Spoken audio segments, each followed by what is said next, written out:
order at 6:02. And surprise, surprise, we have some additions.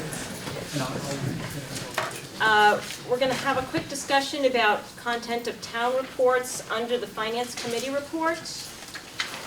We are adding leadership committee appointments and a quick update under unfinished business. Also under unfinished business, there's going to be 2 more executive sessions, one for labor relation agreements with employees, as well as one for an employment contract. So that being said, electricity will be valued this evening. Moving on to the clerk's report. I would entertain a motion to approve the minutes of November 20th, 2019. So moved. Second. So that was a motion by Ann, seconded by Sean. Is there any discussion of the minutes? All those in favor of approving the minutes, please signify by saying aye. Aye. Nays, abstentions? The ayes appear to have it. The ayes have it. The minutes have been approved. And we are going to recognize our visitors tonight. We have a full house. One of our visitors is Mike Sostak and Amelia Glickman that are going to be doing a presentation momentarily. Otherwise, we welcome public input. If you have something to say generally on anything we're voting on or discussing, generally we go through our board discussion and then take any public comment at the end before we would vote on any item. At the end of the agenda, there is time for public comment on anything that is not on the agenda. And if there is a lot of comment, we generally are limiting our time to 2 minutes if you can do your public comment in 2 minutes, 3 minutes if you cannot, because there is a lot on our agendas and we get a little slap happy after 10 o'clock. So, with that said, I'm going to yield the floor for the restorative justice presentation. I think we have about a 20-minute presentation. And they're going to come up and present up in the front of the class. So I'm going to ask the board to disband so that we can move around, for those of us that have been sitting for an hour, and yield the floor.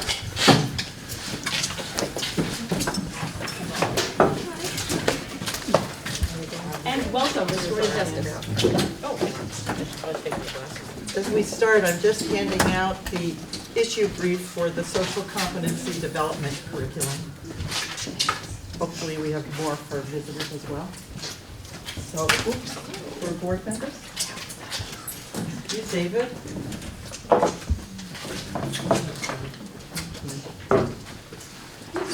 Sure.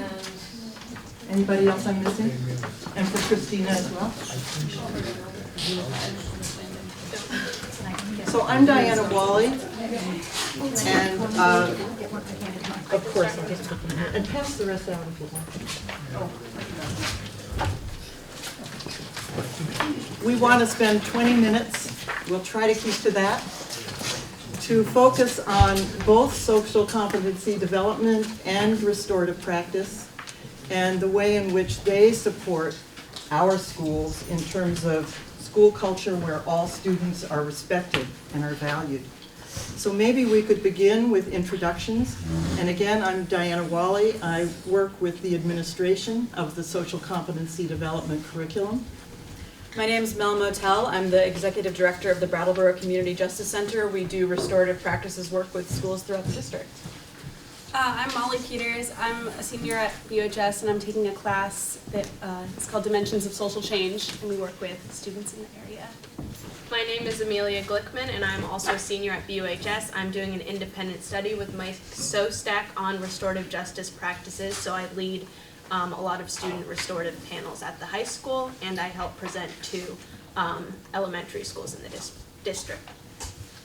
I'm Jack Clark, and I am the Youth and Family Engagement Coordinator with BAPC, which used to be Brattleboro Area Prevention Coalition, just changed our name to Building a Positive Community. And I work as a consultant with the asset/leadership teams in all of the schools that are working on their climate survey data and picking indicators to work on to improve. And I'm Mike Sostak. I am the Restorative Practices Coordinator in our district, and I'm based out of the high school. We are aligned closely, restorative practices, social competencies. And we see the social competencies as an umbrella that create strong social supports and positive relationships in our schools. The curriculum itself has two distinct pathways. The first for younger students, creating school leadership teams in each of our 8 middle and elementary schools.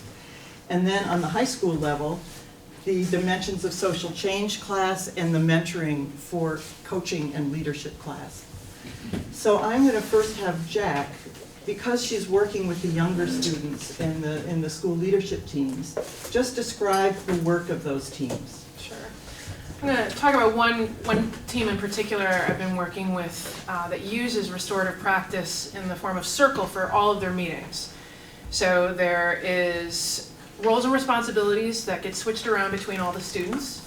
The students picked what the roles and responsibilities for the circle would be, including co-facilitators, note taker, 2 peacekeepers in case there's any conflicts that happen, and these 2 students are assigned with coming up with a solution or taking a student aside if need be to have a side conversation about what might need to happen next. And then a previously on, so they recap, what did we do last week? Oh, right, we did that last week. And in these circles, we go through deep conversations about the strategies that they're working on or why they want to work on them. And one conversation was in relation to the school climate survey. Data indicator specifically, students behave the way teachers desire. And they were looking at that and they were curious, like, why is it that low? We don't like it being that low. And it was really their interpretation of what low was. It bothered them that it was where it was at. And so they got into the conversation, well, what are we going to do about it? Well, let's have behavior competitions. We'll do this or that or this or that. And they're going back and forth. They really want to do a thing, get a thing done. And then but they don't work really well. And we tried this and it didn't work. And so I raised my hand and said, so why is the behavior happening? What's going on? Well, it's a lot of talking. It's a lot of talking in class. What's the talking in class about? Well, some folks are done with the assignment before everyone else, but we're not allowed to move on. And so we're bored. Oh. And so there's the whole, and getting sent to the principal's office doesn't work because we're still bored, and why can't we move on, and what's going on there? And so we identified amongst us more of a root cause, and then also identified this isn't something that we can just fix.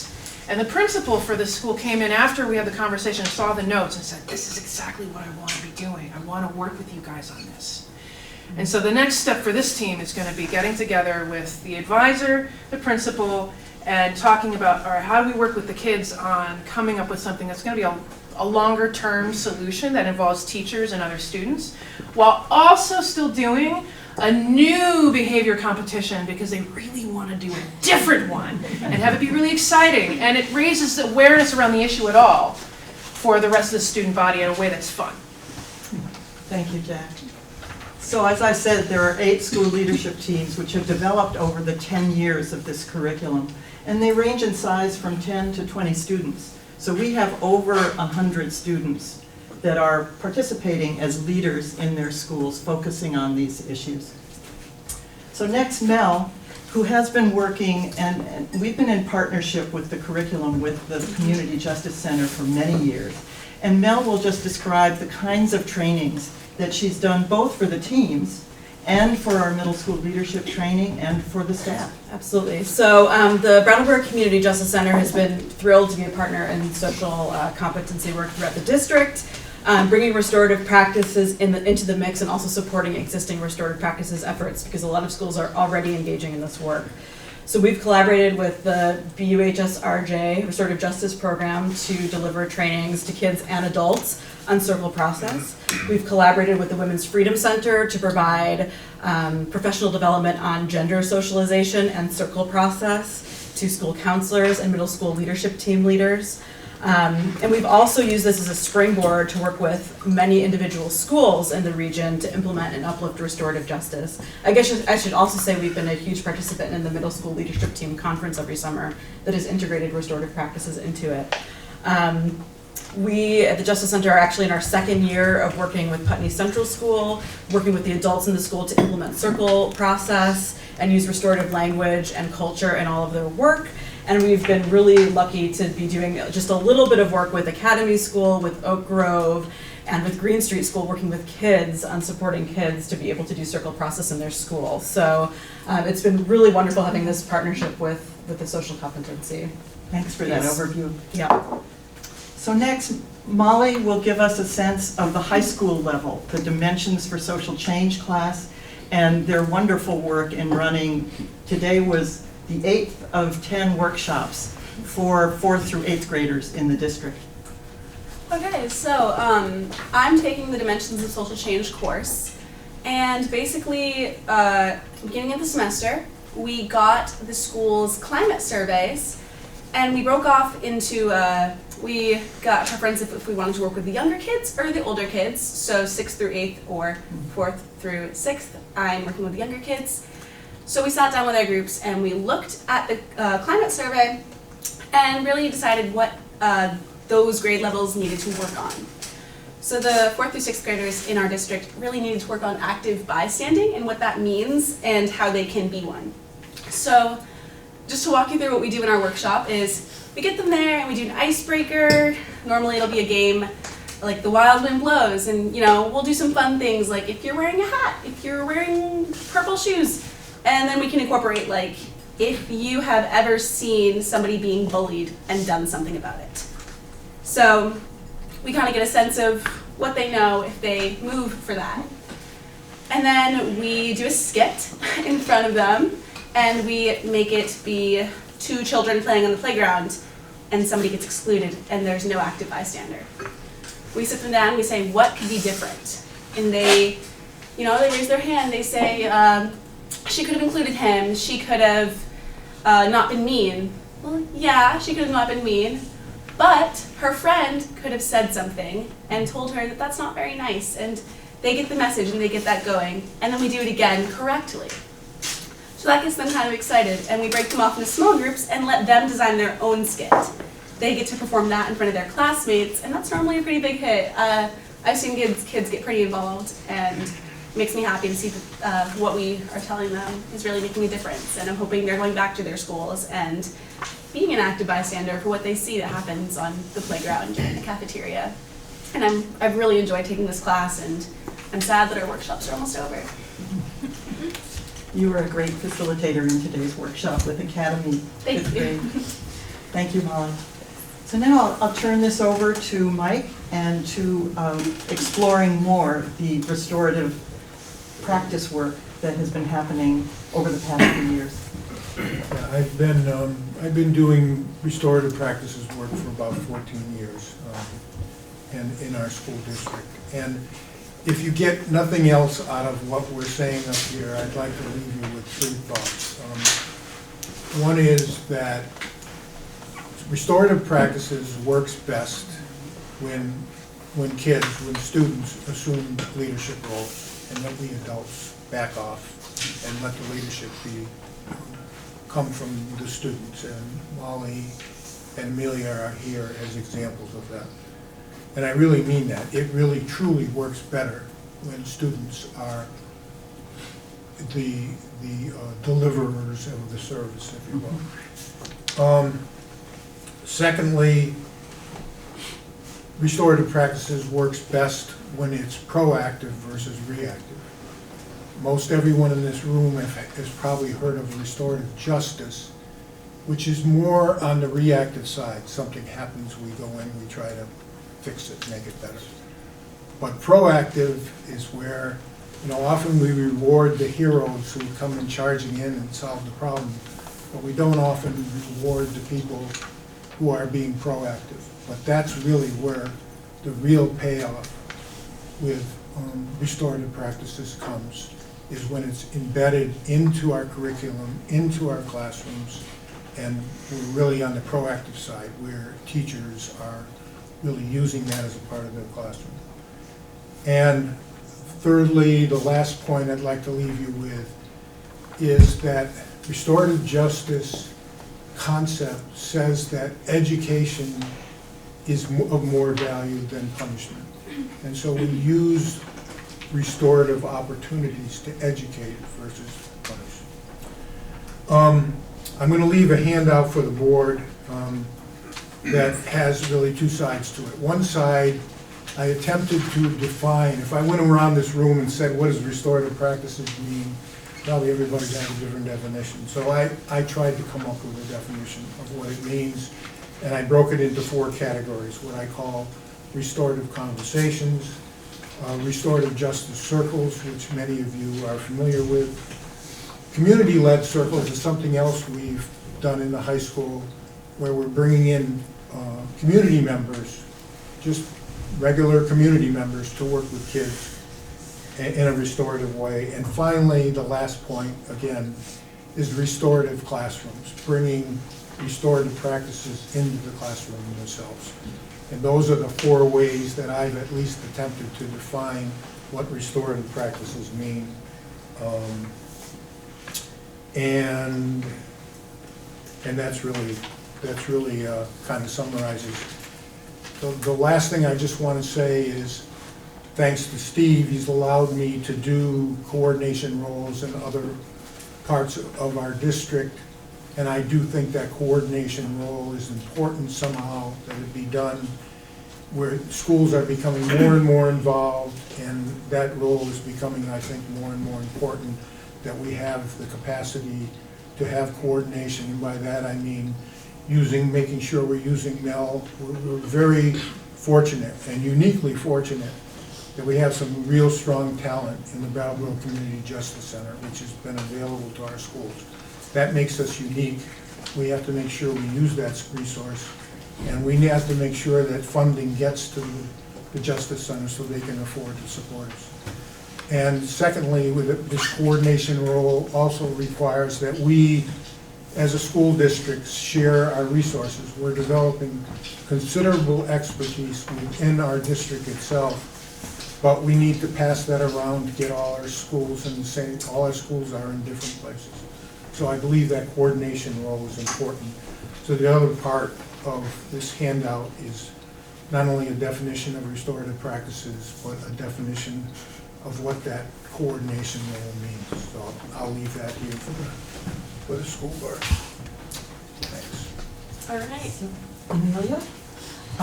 Amelia and Mike have been a team recently, and I think you'd like to share some of your reflections about the restorative work that's happening, both for you in the schools and in the community. Yeah. So I am as I said, I'm a senior right now, and I'm doing this independent study. And being a senior also means that I'm doing a lot of college applications. And I don't bring that up because I want to spend another second thinking about or talking about college applications, but because I recently came across a term called transformative justice. And what Mike was talking about in terms of using proactive measures as opposed to only reactive measures is something that I really wanted to highlight in talking about the work that we've been doing at the high school.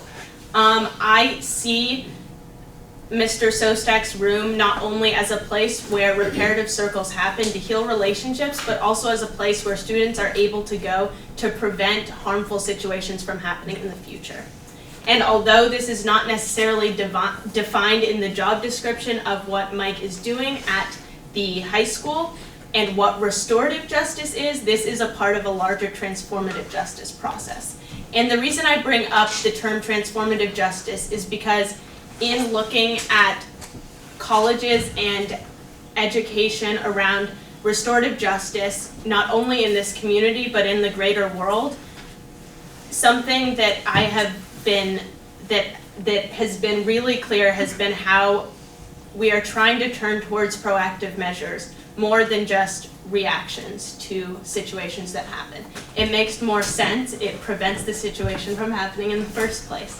And I would like to highlight just briefly what we are doing in the high school and how that works as a fishbowl of the greater society. So a lot of restorative justice work is trying to combat the general punitive system that we have had in place in school systems for a very long time. We are far from there, And at our high school and the other schools in the district, there is still punitive-based measures taken, and restorative justice is a part of this system we use to deal with conflict, but it needs to be a much larger part of it to change our culture for the better. And many of you have probably heard of the school, basically the school to prison pipeline situation where students often who have been suspended or gotten detentions are much more likely to be in the US prison system as they grow up. There's a really clear connection here. So I just wanted to give you an idea of how this looks on a broader level and why it's so important in not only this community and this school, but the world as we move forward. Thank you. Thank you. And Mel? I don't know that I have too much more to add to what Mike and Amelia said, except that number one, I'm in the unique position of getting to work with a lot of schools, so what I do see is across the board, so many schools in this district that are already doing this work, hungering for more, and also could really benefit from coordination. So I think the position that you're putting out there is a really good idea.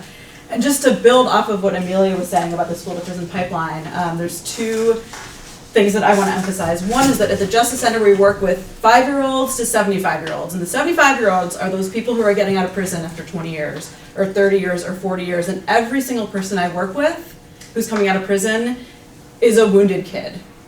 And I know that every single person that we work with who's a 75-year-old who's coming out of prison, if they had been a kid and had a chance to both learn about the impact of their behavior and to be loved in the process, they would be in a very different place. So I see that connection every day in the eyes and in the bodies of the adults that I work with, and that is part of why I support the school's work. And the other thing is to build off the point about the school to prison pipeline, that this is not just a restorative justice issue, but it is a justice issue for marginalized kids. We know that LGBTQ kids, kids of color, kids with disabilities are more likely across the board to be subjected to different disciplinary measures than their peers. And so I think the collaboration that Mike and Amelia are doing with Michaela and the support that this board has given towards the diversity position dovetails so nicely with the restorative work. And I can't imagine a better collaboration between those social justice issues and the restorative justice issues. And I know that Mike highlights that in his definition as well. So I just love working with this group and want to see us keep moving. Thank you, Mike, and everybody for your presentations, and thank you, David, for the invitation to present. I think you have a sense of the power of this work and how committed we are to it. So thanks for your time.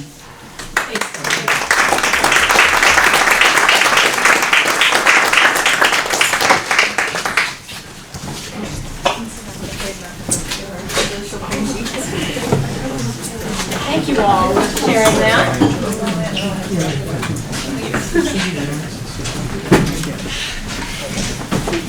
I think we're going to have a follow-up in the spring when budgeting is over. We talked about continuing this, and this was just our first initial look, but as we start our budget process, we're our first unified budget process.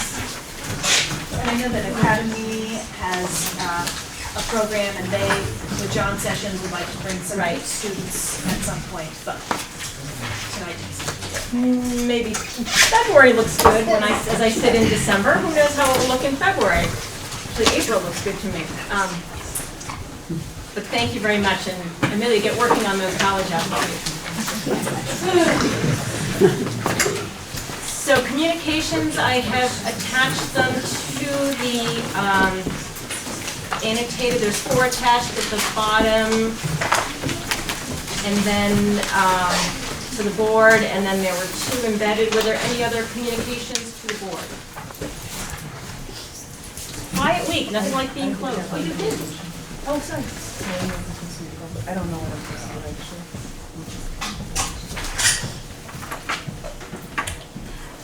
Oh, he was just like pointing out you guys on it. Yeah, you could sound like he was just checking in. Am I supposed to send that to you ahead of time? Oh, you could. Okay, so in future I'll be sending this ahead of time, as I didn't know when I was supposed to send the communications. So the board got a communication from Dan Normando about how to progress in some goals and objectives for looking at the athletic fields, and specifically requesting maybe a committee to coordinate the work of the athletic fields. So we'll be talking about that later, so I just want to let you know that happened, but I think it'll be looped into our discussion, maybe like 3/4 of the meeting.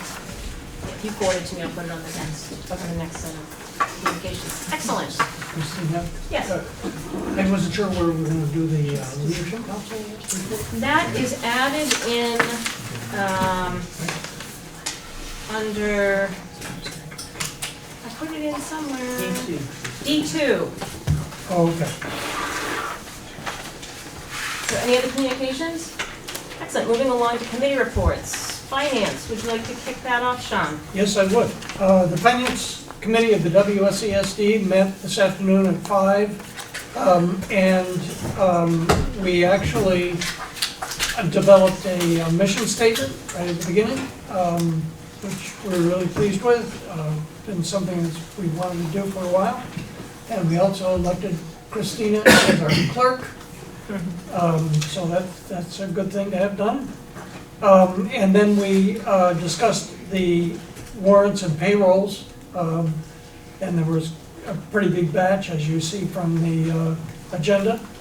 And then Frank went over the timeline for the budget development, and did the handout with some modifications on the what's going to go forward in terms of budget development. So, and I think that was about it. And then the one follow-along is what to do with town reports. Oh, yes, in thank this you. year. And so, Frank, are you able to sort of go through the particulars of that? Sure, yeah. So the state law requires certain disclosures in a town report, and when you're a union system, you know we have our own union annual meeting, which is March 17th, 2020. So the core of materials, and this is not a comprehensive list, but the core materials that are in an annual report would be familiar to you. Of course, it would be the warning initially, and generally it's an overview of the elected officers and contact information along with the terms. And typically there's a report of the board chair and the superintendent of the various programs. There's a requirement, of course, for the budget, both the sources and uses of the proposed funds. And typically we have included an audit report.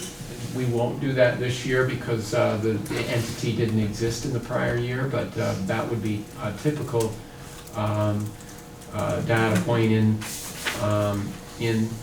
the annual report. So those are the sort of the fundamentals. There's a requirement for the supervisor union's budget to be also integrated, and not sure if they're changing the requirement about the way special education funding is processed. Certainly the law has changed that says how the cash flows will roll, but I don't know if they've changed the statutory reference to disclosing that. So, and then in addition to that, there's a lot of discretionary items that can be included in the annual report, and that's where in finance we discussed probably the board would want to have some input into shaping that up. It is the board's report to the public. So maybe we'll discuss that kind of at the next meeting. My other question was, what about the legacy districts? And if the auditing information from last year needs to go in those individual town reports for the existing legacy town districts?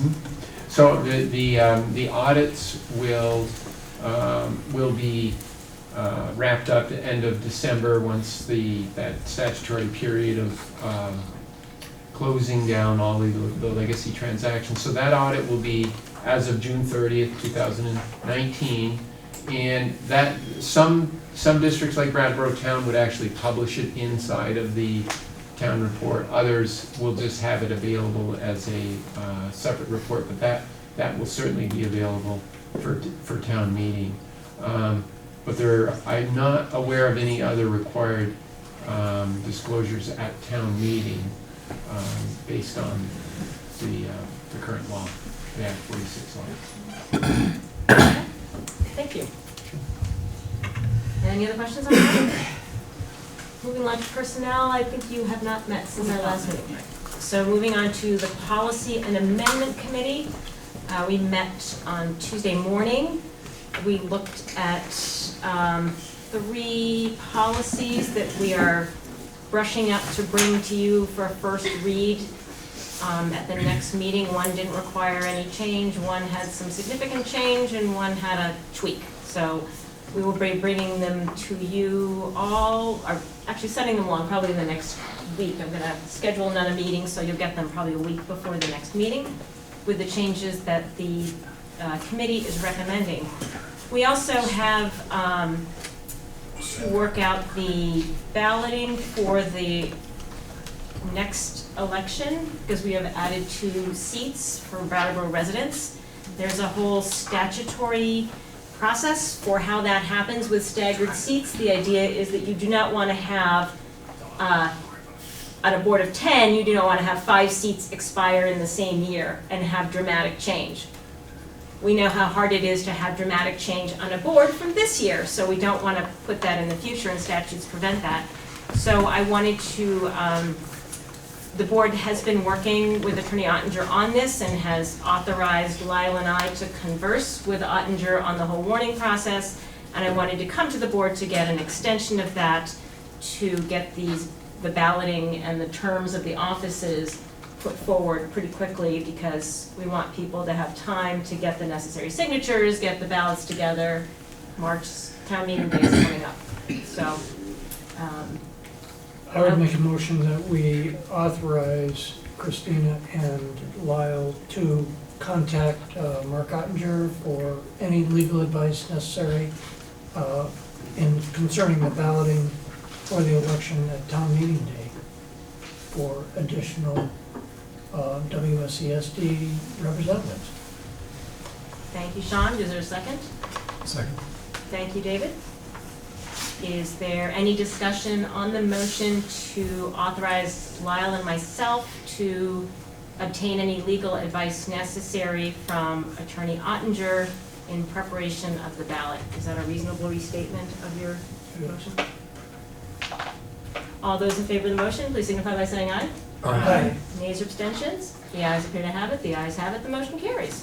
And it might be a good time to interject. I'm not even sure what the date of the town meeting is. It'll be the town meeting of all the outlying towns. March 6th.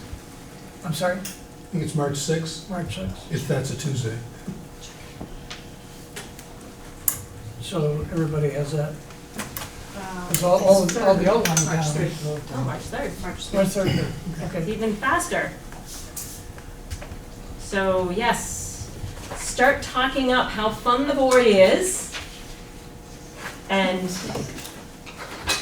getting your neighbors, your friends, your former school board members to see if they're interested in serving. So moving on, PPE committee. So we met on the November 21st, and we really had 3 things to discuss. First, we had the data dive that we've been receiving from the administration. So that meeting's data dive was on mathematics assessments across the district and curriculums. So Tyne Belosi? Team Pelosi. And I prepped myself to say that right. Tyne Belosi, formerly Tyne Belosi, formerly Teen Reed. There, everybody knows Team Reed. Yeah, so she came in and spoke to us about kind of Ames Web being kind of, it's no longer used in the district, and what assessments were being used to really across the district from kindergarten all the way till 6th grade. Formative and ones that would influence kind of maybe some interventions, let's say, and who was doing them, all different kinds of stuff. I won't go into the details of that. It is in our meeting minutes, which are posted online, but the expectation of the PPEC committee was that we would report out to the board once we've kind of finished. We went through the mathematics, literacy, and we did speak to special ed, and then who else did we speak to? Peter came in.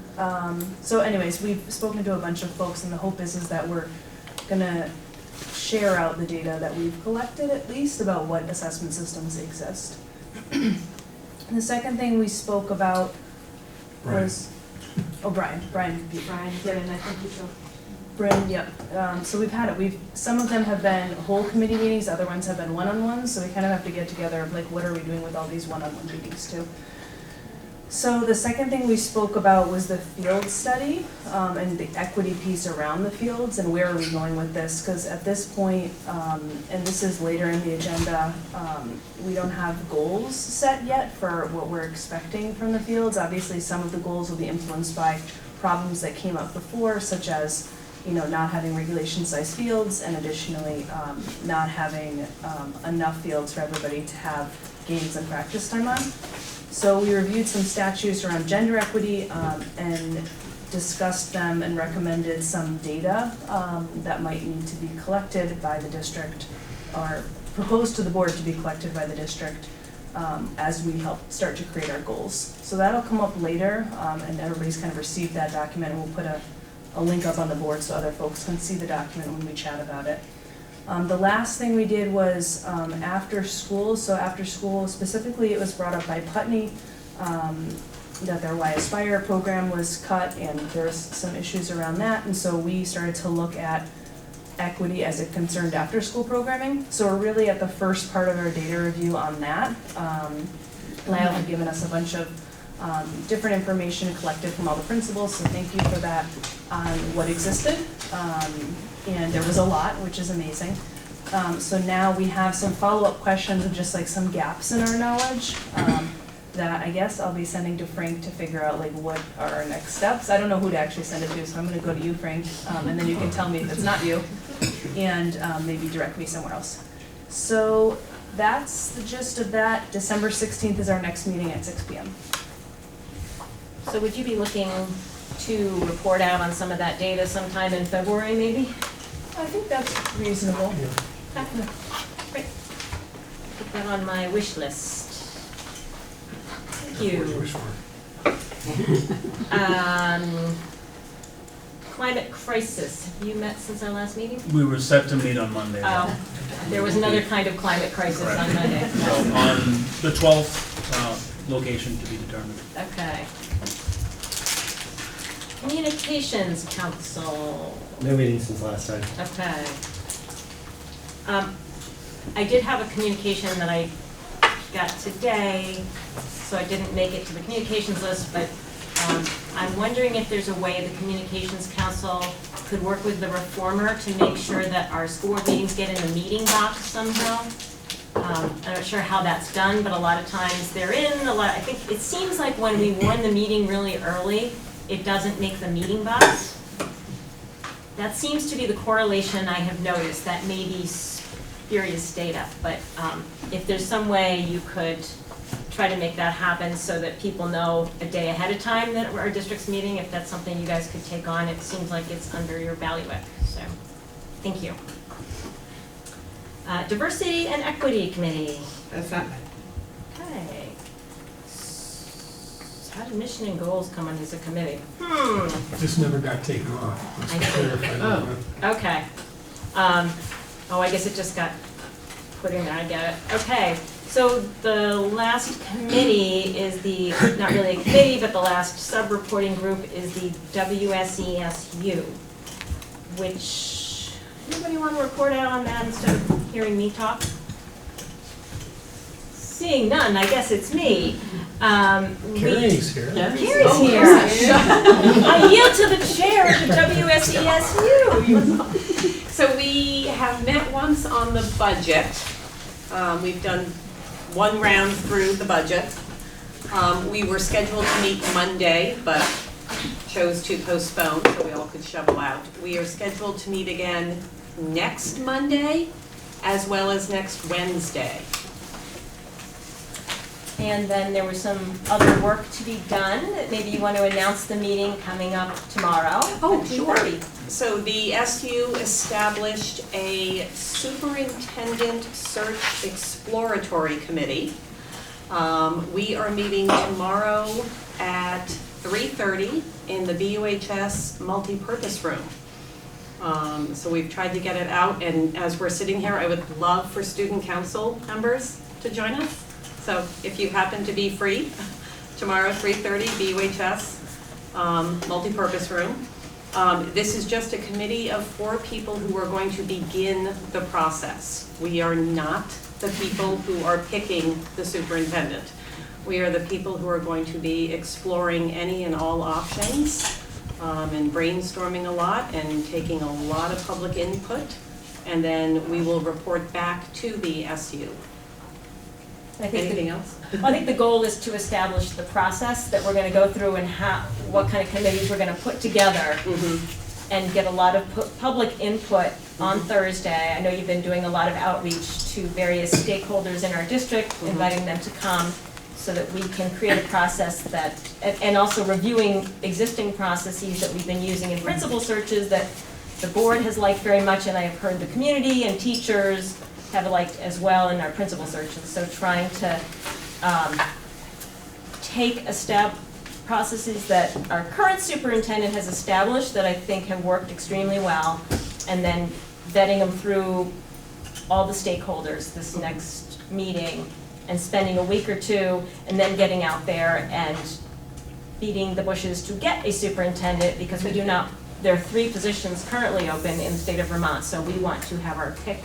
It's going to be very hard to replace Lyle, so I want to make sure we have every advantage, so. Thank you, Carrie. That's it, right? I think that is it. We did budget, we established that. Oh, and contract negotiations, so, yes, that is, I'll update the board a little, there's stuff going on that. We have an executive session that I added for labor relations agreements. Okay, we're busy at the SU. All right. Moving along to finances. I would entertain a motion to approve the warrants of November 4th in the amount of $222,470.02. November 6th in the amount of $191,342.44. From November 12th in the amount of $220,414.95. November 18th in the amount of $114,235.86. November 20th in the amount of $22,399.60. And the payroll authorization of November 8th in the amount of $1,282,889.07. So moved. Thank you, Sean. Second. Thank you, Emily. Any discussion? I should say the question, we met at 5 o'clock and all the warrants were recommended for approval by the Finance Committee, and all our questions were resolved, I believe. Any discussion? All those in favor of approval of the warrants, please signify by saying aye. Aye. Major abstentions? The ayes appear to have it. The ayes do have it. Just approved a lot of money. Moving on to the administrative update.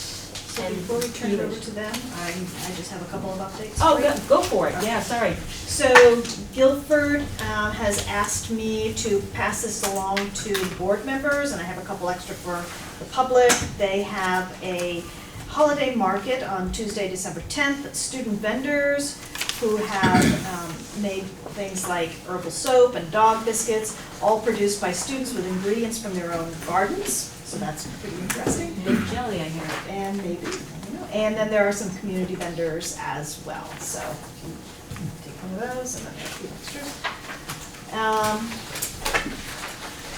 We have a couple of recognitions tonight for PBIS, which is Positive Behavior Support Systems that we have in place in many of our schools. So Oak Grove, Green Street, and Vernon were all recognized through the state as merit schools, and then Guilford Central School was recognized as an exemplar school. So congratulations to those schools as well.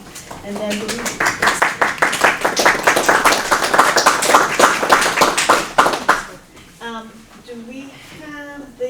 rescission of the letter? Can should I do have that under executive. Okay, so, tonight we have the BU6 program director and principals here to spend a little bit of time just talking about their budgets. Do you have a preference how they go? Should we start with Nancy and work our way up? Is that? I like for round up, so All however right. you, not to grind you all up, I like to, I like you guys to determine how it gets done. All right, so let's start with Nancy. So, Windham Regional Career Center started its budget talks a while ago because as a new director, I needed to understand the history. I needed a whole bunch of information. Basically, I had a ton of questions about where are we at, where do we want to be 5 years from now, and do we have a plan to get there? And so we've been working really hard on that piece. And one of the things that we quickly recognized was the need within the state of Vermont for early childhood services. And our early childhood program had been mothballed. We immediately started the process as a team of a team of our office people working with local child care providers and groups to reinvigorate that program because it is a huge need within our community to have affordable child care and also to have highly trained care providers. And so in order to do that, given the general pay scale for early childhood education, we felt it was important to get them as many credits as we possibly could while they were in high school and qualified for dual enrollment. And that would reduce their debt for post-secondary ed and would make it feasible for them to work within the current early childhood education systems. And so we have worked with CCV and a number of other people within the community to develop 4 courses for next year for early childhood education. And as well as a mentoring program for students in that program. And we are also establishing contacts and appropriate placements for students who need to have field experience. Our next priority was reinvigorating the culinary program, which has been part-time. The goal being that we would reopen our restaurant based on the fact that our community has a huge number of tourist dollars flowing into it. And we want to make sure that we are training students to be able to serve within that industry, within the community. And so that was our second priority. And in order to do that in a way that makes sense within our budget structure, we decided that we would reorganize the performing arts pathway and that we would build systems and structures to attract more students so we have a higher number of full-time equivalent students. And that should help us balance our budget at or below what we are currently at this year, which was our goal. Excellent, thank you. Do you know why the program was mothballed? So, as far as I can tell, and I have tons of old files in my office and I have been reading through them in all my so-called free time, which isn't much, but I think what happened was the instructor was retiring and she, by all reports and knowing her, was absolutely a fabulous teacher. And I think at the time somebody thought that that was a cut that made sense. Given our economy, given the fact that, you know, in most situations, both parents need to have at least one job and sometimes two to make ends meet. And given the number of our students who come to us in kindergarten not ready yet, I think it's a really important program, and I know that it's a program that attracts a lot of students, and I just think that in hindsight, it wasn't in our best interest to do that, and I think we owe it to our community and to all of our educators within our community, as well as parents within our community, to reestablish that as a growing and healthy program. Well, I think it's a simply brilliant solution to a problem that we read about every day. You know, I hear from parents all the time, so I think it's right. And literally people, one of the things I know from having a teacher that had a baby last year, people discover they're having a baby and the next day they start looking for childcare because it's that hard to find. And so I think it's a really, it's something that we can do for our community that will really help. That sounds like a smart priority. Thanks. 2 questions. So one is, you said you're reorganizing to have more full-time equivalent students, and that will help to balance the budget. So what does that really mean? I don't understand. So what happens, especially in CTE, is that we get partial credit for students because they're only with us in most cases for part of the day. And so what happens is if they're with us for 1 block, it counts as a third of the day. If it's 2 blocks, then it's 66% of a day or 2/3 of a day. And so every, it's October 15th, and I'm gonna mess up the spring date, but anyway, there's a date in the spring, and they send out a census, and we have to look at every student within the program, how much they were with us that day, what they're registered to be with us, and we have to include all kinds of other data. And they add all of those students up, so even though we have like 392 students, because most of them are only with us part-time, the full, what's considered by the state to be the full-time equivalent is about 132 students. So that means that if we divide our budget by the number of students that we have, we divide it by the full-time equivalent in order to figure out what our per pupil spending is. And that mathematical equation, well, it becomes very convoluted in the calculation of the 132. It tells us approximately what our budget should be, and then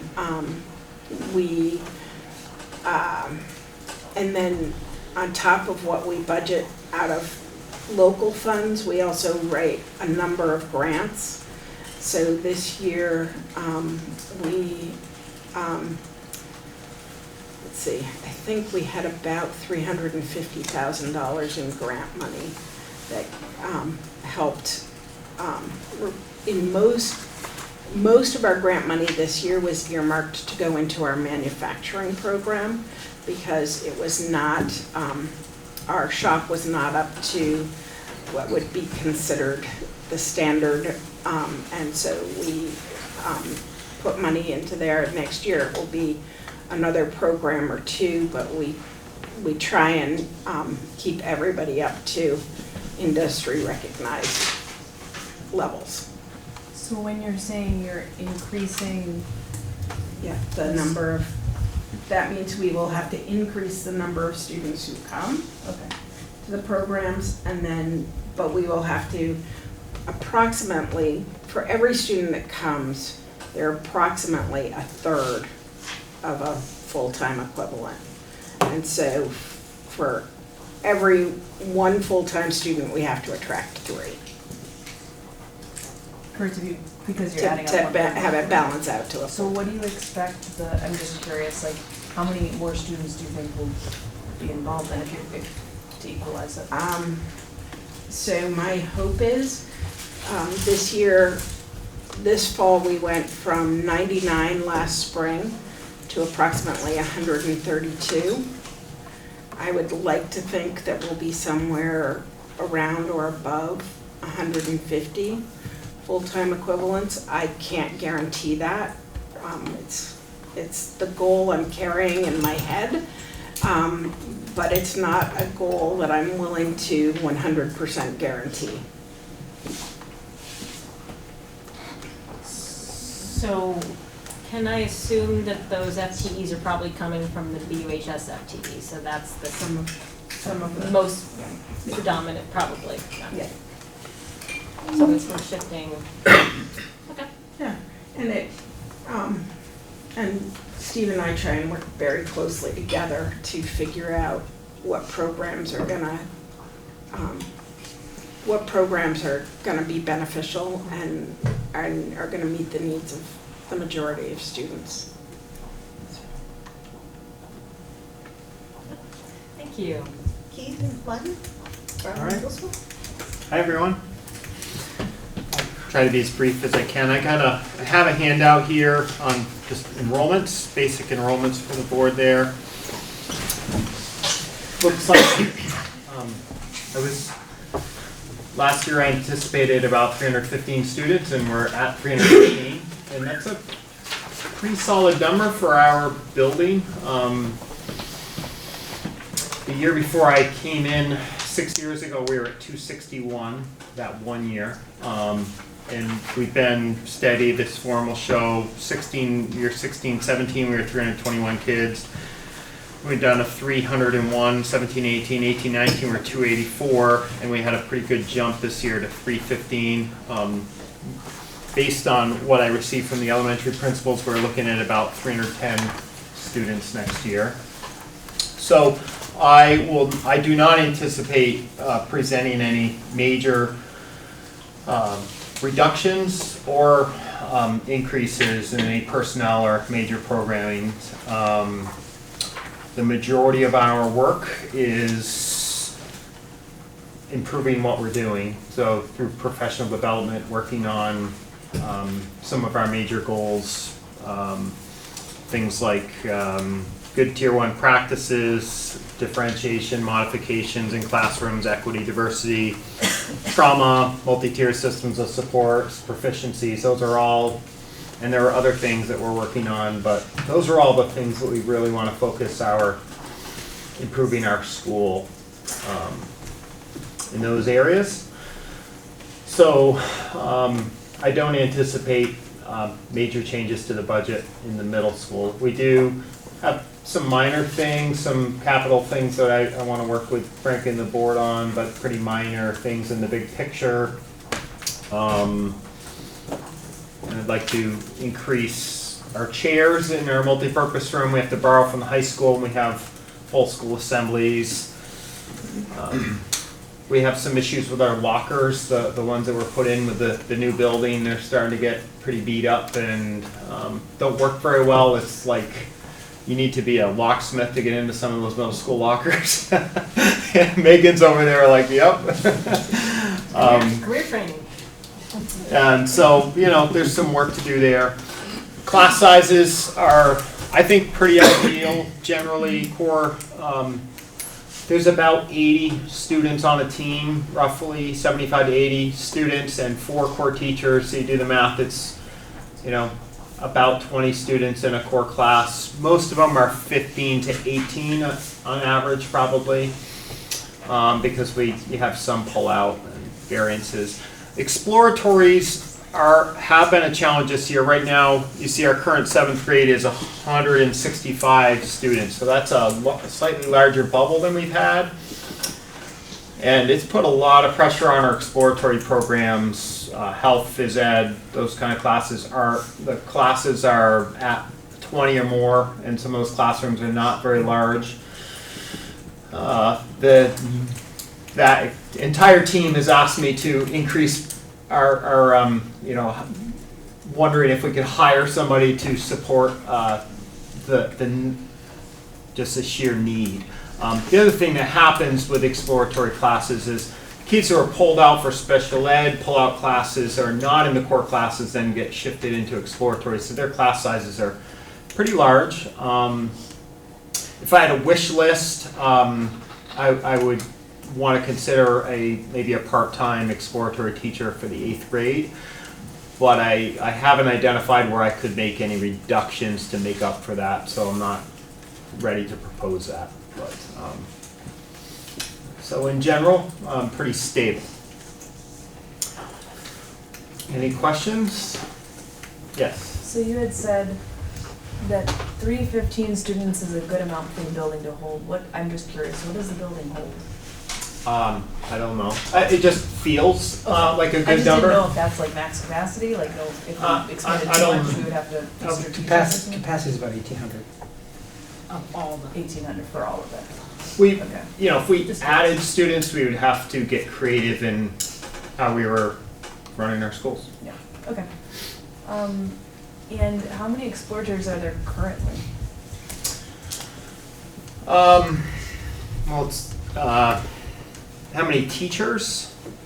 I guess teachers are just knowing what, I don't know much about the exploratories to just maybe what the board does. I don't want to, I'd have to pull up my list, but we'll see. I'll just go in my mind down the hallway. So we have chorus, we have world languages, which include 4 languages, Chinese teacher, and then our one teacher teaches French, Spanish, and German. We have family and consumer science, Nancy Goodhue's classes, which include health and foods and those things. We have, moving down the hallway, art. We have tech and design. We have physical education. 2 teachers in PE. We have band. We have, and then during those classes, we also have academic support classes, some other support classes, but that's a general overview. Yeah. Thank you. Yeah. Any other questions? Okay, Seafair and High School. So it's nice to talk to the board and not have to use the word turf or change. We concur. Yes. Question. So, enough. It's good to have the chance to talk to you and talk about our budget. This budget that I'm talking about tonight does not include staffing. It doesn't include salary costs because Frank is still working on those numbers. So this is really the budget information that comes from the departments. We really have very limited changes. I have a couple of requests that I'll get to in a minute. Very limited changes in terms of what we're asking for. Our department heads and teachers are very good at making thoughtful requests. When they make them, we like to support them. For example, a few years ago, the math department proposed getting Big Ideas Algebra and Big Ideas Geometry, which is a hybrid online face-to-face program. So when we make changes like that, we really think about when we want to do them and how we do them. And so we kind of do them with great forethought and planning. In terms of enrollment, we're currently at 788 students. If you take a look, we're projecting, again, these are projections, it's certainly not set in stone. We're looking at a total opening next year of about 822. Looking at enrollment in grades 5 through 8, it looks like we're going to be stable, slightly increasing.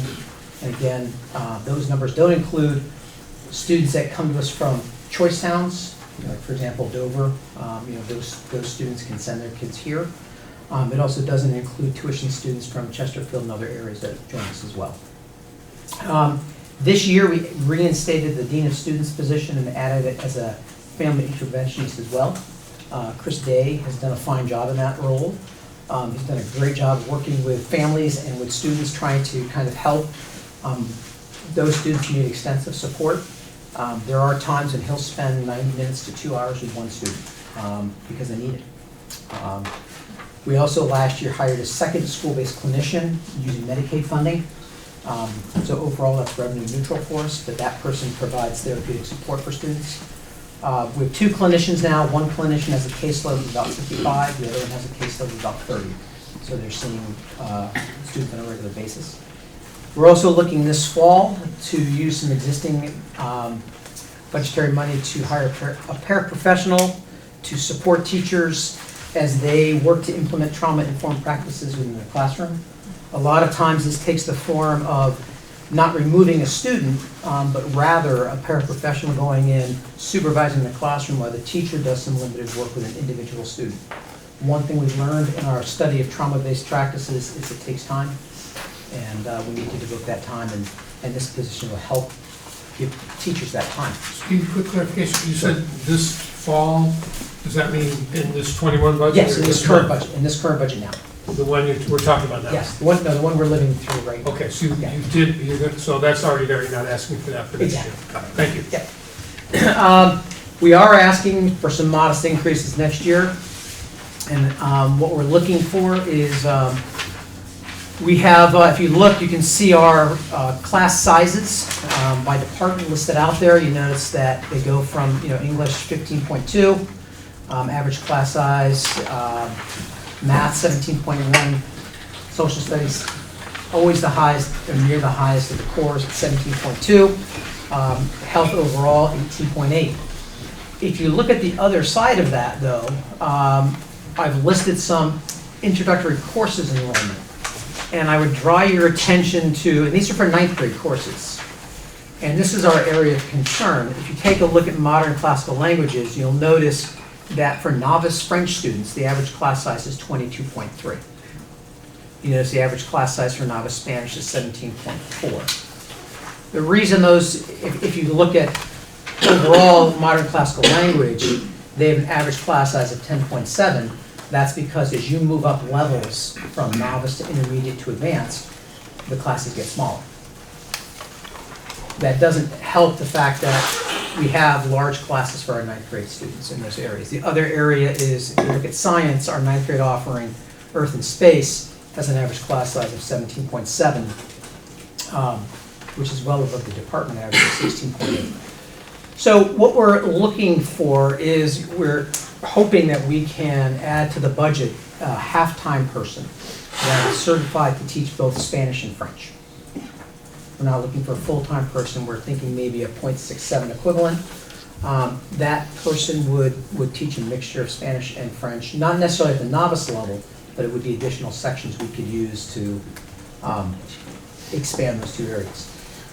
When Judy Abascal retired several years ago, we actually did not replace her in the budget, and our enrollment's gone up a little bit since then. In science, one thing that we're doing next year is we are, some of the biomedical courses that are taught through the Career Center in our biomedical strand, some of those courses are going to be taught by WRCC staff, not by BUHS staff. So we'll be able to kind of use the sections we've reclaimed, so to speak, to add more sections in science, specifically in Earth and Space. So we're not asking for an additional position there. We're going to address it by reallocating resources. We continue to offer collegiate high school. We have over 40 courses. They offer BUHS and college credit. Our students make strong use of the Vermont voucher system, and they use them as juniors and seniors. One of our areas of concern is what happens with Marlboro College. Right now, they are a significant partner of ours, and we're kind of waiting to see what happens. But we're actively looking now to see if there's other partners we can join with to offer those courses. We also run our academies. Those academies have been very robust. The VPA Academy is at capacity with 25. STEM Academy is at capacity with 26 students. Both of those academies allow a student to do targeted work in a content area, whether it's science, technology, engineering, or math, or in visual and performing arts. When students graduate, they graduate with a portfolio of their work. They graduate with an appellation on their diploma that indicates they're a graduate of an academy. 2 years ago, we began the International Studies Academy. That academy is not to capacity yet, but it is certainly growing rapidly under the auspices of Kurt Johnson and Peter Canadero.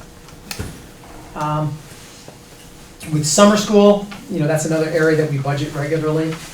Summer school, we don't do a traditional summer school model. We found that's ineffective. And for several years, we've put together a wonderful Rhonda Weingarten a wonderful comprehensive summer school program that nobody signed up for. So what we do now is we actually target students who are struggling in their core classes, specifically math and English. And we invite them to come back and work on specific critical indicators where they haven't demonstrated progress to make up their work and to recoup credit in that way. For some students, that's a 3-day project. For some students, it's a 3-week project. And we do it on an individual student-by-student basis. In terms of special requests, we have two. One has to do with our multipurpose room.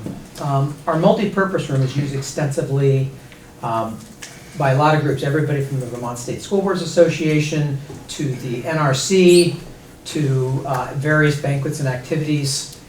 And one problem that we're having is when somebody comes in, especially after hours, and they want to borrow an LCD projector, there's obviously not been anybody here to give them one.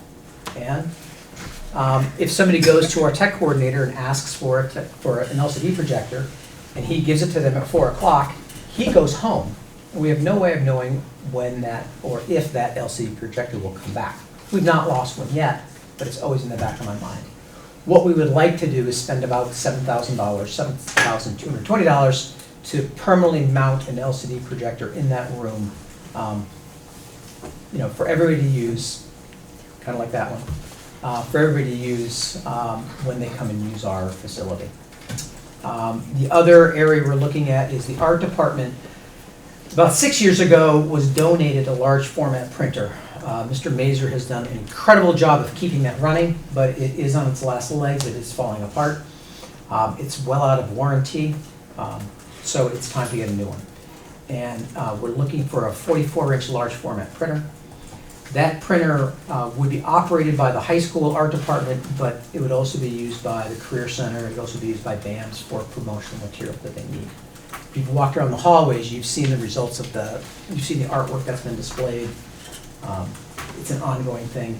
It's a moving target. Mr. Mazur updates those on a regular basis, and he's assured me he will share it.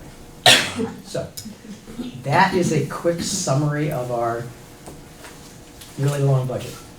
Questions? I'm sure there's several.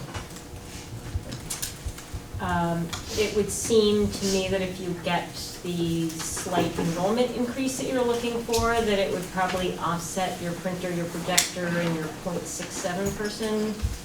Sure. More or less. Mm-hmm. You could, right.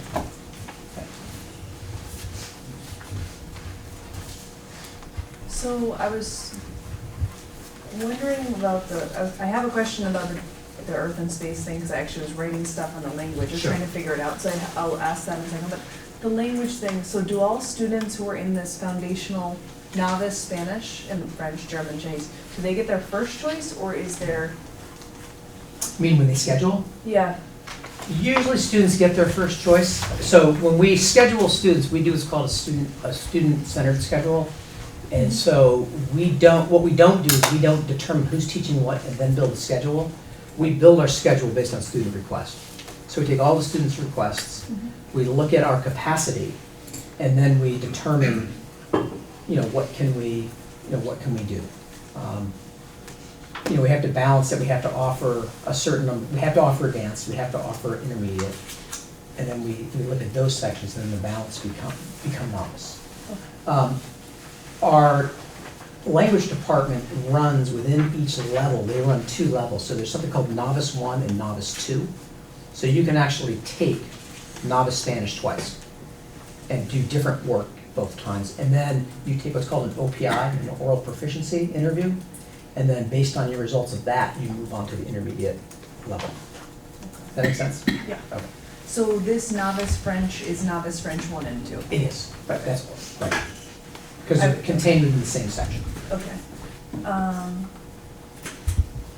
So it's not like to the middle school, but I know that he just said that they have French and a few other languages, Spanish, German. So is it the case that students coming from the middle school would go into novice 2 if they, It depends where they test. Some students come to us with advanced language skills, and what we'll do is we'll give them the OPI. Okay. Not me, but we'll do the OPI, And based on that result, they'll be placed. Okay, We've had students that have placed into intermediate. okay. And my second question was, or third now, what did you say about Earth and Space Science? Were you asking, because you said something about WRCC, like, Right, so I was drawing attention to the fact that if you look at the novice numbers, and you look at that number, you see 17.7 for Earth and Space Science, and I didn't want the board to think I was ignoring that need. So the way we're going to address that need is because Nancy is going to be having a teacher do some of our biomedical teaching, we're not going to have to allocate, I think it's 2 sections that we use for what's called Principles of Biomedical that Michelle Hood teaches. Instead, she'll have 2 sections available to the high school that we'll use to offset that 17.7 average.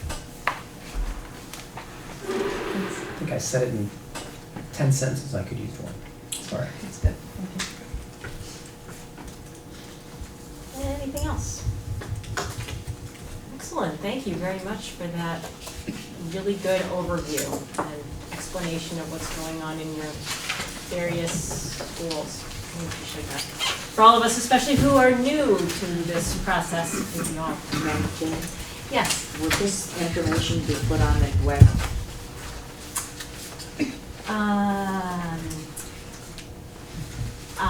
That's one of the That's a things great we've been talking idea. It's about. one of the things we're talking about. I know, but you keep talking. Well, we're working on getting the information, so talk is cheap. Lyle's been working on it for us as to how we can do that, so. You want to mention the current glitch, or should we? So we can have someone from the board that's in charge of posting communications. If you post to communications, you have access to post everywhere on the site. So we would need to make sure that you understand that we really don't want any mistakes. But you also will need to discuss, because there are people that communicate with you about a specific student or a teacher and how do people in the community know that what they've sent to you is actually going to be available for everybody to read? So I think you've got some deeper questions about that. And maybe we can get that on the next agenda, because I think what Joey's asking about is these documents. Yeah, documents, And I think information. documents that come to the board should go up as what do they call it? I forget what it's called, but supporting documents or whatever. And then communications, that would be, I think, more on a case-by-case basis. Yep. But things like this, there's no reason not to, I mean, as soon as they hit the table, the public, people want to see them. It's a lot easier if they just go to the website.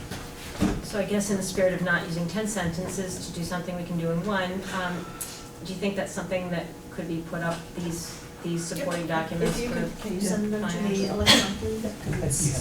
Oh, you don't have the final version, yeah. Kate, you as well. It saves a lot of paper. If you can send that to me electronically. CC Barb, so she can Excellent. So moving on to committee mission statements. Yes. Thank you all, and Finance has a mission statement. I'm not sure if everybody's had a chance, and just because Finance just did theirs, which I will read to you. And I will send around a hard copy, but the current recommendation of the Finance Committee is the Finance Committee will review and recommend warrants, capital plan, and the annual budget as determined by the full board. Short and sweet. So I don't know if we want to spend a lot of time tonight going over these, if we want to just take care of this tonight, or if we want to have a little more time so that personnel can get their mission statement in and we can do it sort of as a fell swoop and approve them all. So I'm asking the pleasure of the board, if we wait and do one whole thing, and hopefully personnel will meet between now and then, and you'll have a chance to read the Finance Committee one, and then we could approve a slate at our next meeting and have its discussion. Does that seem, I'm seeing some nodding, yeah, I'm seeing a lot of nodding. Okay, so if personnel could maybe try to, if only to meet, just to put together something. That would be great, and we could just approve a slate of these. Fabulous. Moving on, the very patient Team Tenney. Hi there. My name's Devin Rose, President and spokesperson of Team Tenney. Come here tonight after, some hiatus from us with the board merger and turf talks. We decided to just remain neutral and out of it, but since our name has been brought up and our mission has been discussed, we decided we want to be here and take an active role and request a role in the new athletic field study that has been talked about, because we had a lot of ongoing progress with the former school board and finance committee, and we just hope that we can build off that and move forward and all come to a positive resolution.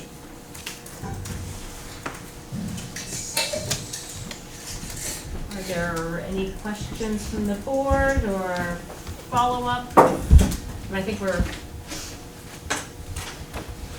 next on the agenda is a little more discussion about this very topic. God forbid we go too long without talking about turf, so maybe we'll come into play there. But is there any questions of Team Tenney?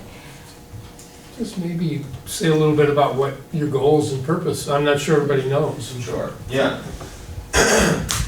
Well, our mission from the beginning has been the preservation, restoration, and reopening of the historic 72-year-old grandstands. It's the only one in southern Vermont. There is a grandstand in Montpelier and then Centennial Field in Burlington, but this is it. We have a gem right here on our property that has been neglected for years, and we just wish to, move forward and start our fundraising and, grant application process, working with Devin Coleman and Lisa Ryan of the Vermont Historic Preservation, working hand in hand with them for grants, but we just need, we made progress, but we need to keep going and just get our okay, because the structure itself is doing quite well. Stevens and Associates did studies on it, and it's not falling in on itself. That's not going to happen. It's touch-ups here and there sort of thing, and coming up, meeting compliance codes, fire safety codes, and whatnot.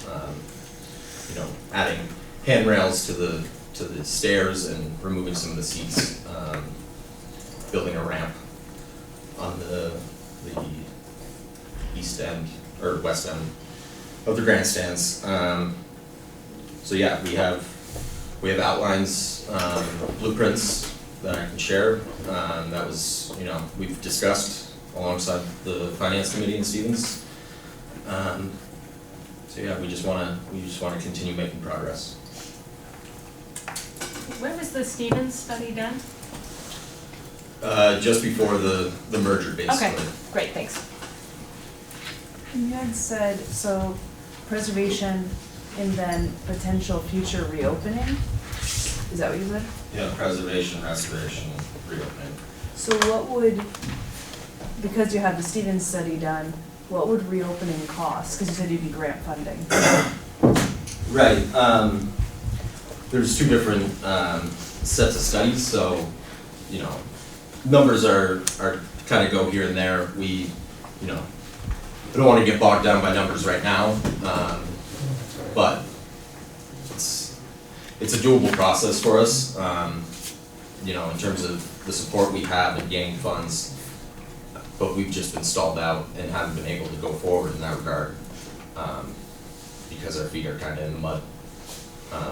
But yeah, it's not astronomical out of the question sort of money we're talking about. I just don't wanna throw around numbers, you know, just willy-nilly right now. And if it was reopened, you raised the funds that you needed to reopen it, what would it be used for, as a grandstand? I mean, Yeah. that sounds silly, but I just wanna make sure. Right, absolutely. I mean, in the past, when it was first built in 1947, they did all sorts of events on the field, entertainment, graduation, all sorts of different things. It was a fairground. Yeah, right, when the fairground was right here. So yeah, it was definitely a multi-purpose grandstand, and in the past few decades, it's mainly just been used for baseball, but you know, my senior year, we hosted a semifinal game, and the grandstands were basically packed out, and it was 4 or 5 deep down the foul line. And you know, my mission in particular, speaking for myself, is to try and make things better for the players, athletes, students coming up than I had. And right now, I can't say that. There's been too many athletes that haven't had their family and friends being able to cheer them on from the hidden gem that we have right here. And Jody's reliving a few of those fairground moments. No, I'm not quite that old. Do you have anything else from the board? Jody? Oh, I wanted to Well, make on the board, yeah, moving on. I was just wondering what Team Tenney envisions if it gets around to the point of being redone and everything, that the board would take over the maintenance and everything of it after that, or would Team Tenney be raising funds to keep it up? Yeah, that's a good question, and you know, we've just been focused on the first part of things, so you know, we haven't given it much thought, but because we want an active role now, I figure it's not out of the question to continue that active role in the, you know, upkeep, to make it last a lot longer than it has right now, because, you know, it needs resurfacing, it needs painting, and the upkeep to bring it up to code, but other than that, it's in good shape, and that's the main thing that we got out of the Stevens report. Yeah, quick follow-up, Jody?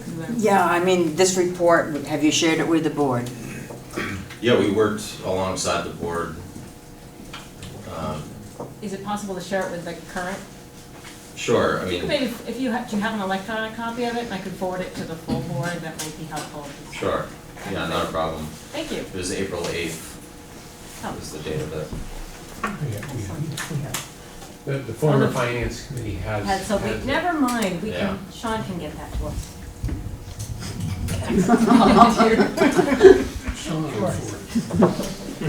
We got that. All right, anything else on this before we move on? Before we move on, I want to ask people that there's a pad for sign-in. If you have not signed in, please do so, especially if you plan on speaking tonight, because it's a statutory requirement that we capture your name for our minutes to adequately reflect who attended. So, moving on, I've buried my agenda. Moving on, athletic field study funding and goal setting. So, everybody has received right before the last meeting or right at the last meeting, I have one extra copy. So if anybody wants or missed it, because when things come in right before a meeting, that's the kiss of death, because you only go back to the last meeting. So Steve, do you want to give us a little background on So, this? and Chris, fill in the blanks if I missed anything. Thanks. So, as the board asked us to do, we contract with a couple of companies, and Gale Associates came back with their estimate. And what we were charged with was looking at all of the fields that we own. And that includes Tenney Field, Sawyer Field, Mattowich Field, and the practice field. And to kind of take a look at all of those fields and say, okay, what do we do here as a community? What sports do we do? How are sports subscribed? How are they contingent on Title IX and everything? And so we looked at all of that. And so what we asked Gail to do is to give us an estimate to what it would take to assess what we have now. And that includes taking a look at the real estate, but also looking at what usage is, what are enrollments in various sports. And so in phase one, Gale Associates would meet with Chris Sawyer, myself, Robert Clark, to finalize the goals, that's the design criteria, and then to look at what the milestone is. You can take a look, we'll look at demands on the facilities, we'll look at the need for general site improvement, things like seating, lighting, sports lighting, concessions, all those things. And then they will come back to us with 3 conceptual design layout options. Based on those, they'll meet with us and we'll take a look at those initial layout options. That was where the original proposal stopped, but then we asked them to come back because we think that they should come and present to the board.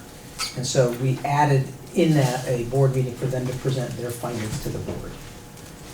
And the whole shooting match came to $26,200 to do that study. Based on that, we'd be able to kind of assess, there's been questions about title line on various fields, be able to take a look at that. We'd be able to take a look at what do we do with, how do we accommodate a huge soccer program, both boys and girls? How do we solve the issue of field hockey playing on the substandard field? And so we thought we'd go with Gail. And I think that's what you folks asked us to do. So That does sound familiar to we're me. bringing this to you as we can have Gail start this work this fall. Chris, did I miss anything? I think you pretty much said it all. It's taking a look at the entire infrastructure. What are we doing? What do we want to do on it? What's available to us? And present 3 options. And those options are, at least we're a wide open tablet.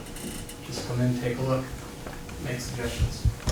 So and Gail's a type of company, they've done every community, so when they make suggestions or name prices and things like that, they're pretty much, they know that stuff.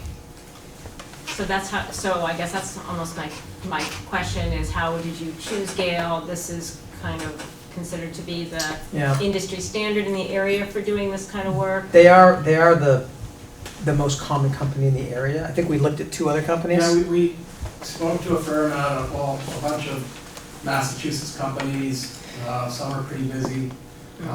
But as Steve was saying, Gale is pretty much the industry standard in New England. They have offices in Connecticut, Massachusetts, they're also down south. They've done this type of work, natural fields, turf fields, facilities, tracks, tennis, so they run the whole gamut of services, and once they can make suggestions, they can also help design, so it's just a complete, well-respected firm. And we got estimates or asked for about 5 companies, I think. I can make a motion. I just want to ask, we do, this would not be subject to bid requirements because it's not actually construction. That's right. Design work is exempt from the requirement. You can bid it, but it is exempt. It's not required. Just making sure. Okay. So, Tim. I was just curious, but there's no geological component to this? It's not engineering in any way, just design? No, that would be a lot more. Okay. Yeah, so this was just design and use. I think if you take a look there, they talk about what they don't include. It doesn't include wetland work, it doesn't include geotechnical engineering, habitat studies, or mitigation design. So when you initially were talking about this, and you just ballparked 60,000, that was including those studies? That 60,000 was for an engineering study just on Tenney, an in-depth, not Tenney, Natowich. That was just for that one field. This is not as in-depth as those. Right, but that was, will this report give us everything we need to know as far as what we need to do to upgrade fields or rebuild them or whatever the proposals are? I'm wondering, are we going to need an engineering study anyway? At some point, if we propose to do major changes, we would. Like, for example, let's say that they came back and they said it would be really beneficial to put lights on Sawyer Field. We would have to then enter into an Act 250 permit. We'd have to contact the highway department, as well as So that would be more. You need to find out, is it feasible to actually light that field? Or if they said, let's take a look at repurposing Natowich, what would that look like? So I'm not saying this is the final. Every proposal is gonna require that. Absolutely. This is But just. we're not gonna need the kind of $60,000 study that we talked about initially. I would never say never. I mean, this is simply looking at our infrastructure we have in place and coming up, based on usage, what could we do? So. And had you thought about, well, I was thinking about this area out here, this big green area out here, and if moving, would they be able to look at something like moving the BAM's driveway and using that front area, changing the drainage and adding a field there? Cover your ears. That's kind of, that is beyond, that's, looking at moving driveways is beyond the scope of what they said. That's not, it's just, this study I think is just confined to the fields. And tracks and tennis courts, so we did name all of our athletic owned stuff. We didn't talk about parking lots or driveways, but if they knew that was on the table, that would be on the table. That could be folded into the process. But right now, it's just all the athletic facilities outdoors that we own. And not Dummer, right? Right, we just looked at the fields. Just at the fields on the campus. Here, on campus, right. Yep. Right.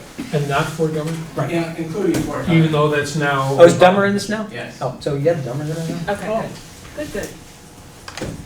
Madam Chair. Let me see if the board has any other immediate questions. Yes. I was just, I thought that we Sorry, were. can you state your name? Jody Normando, Dummerston.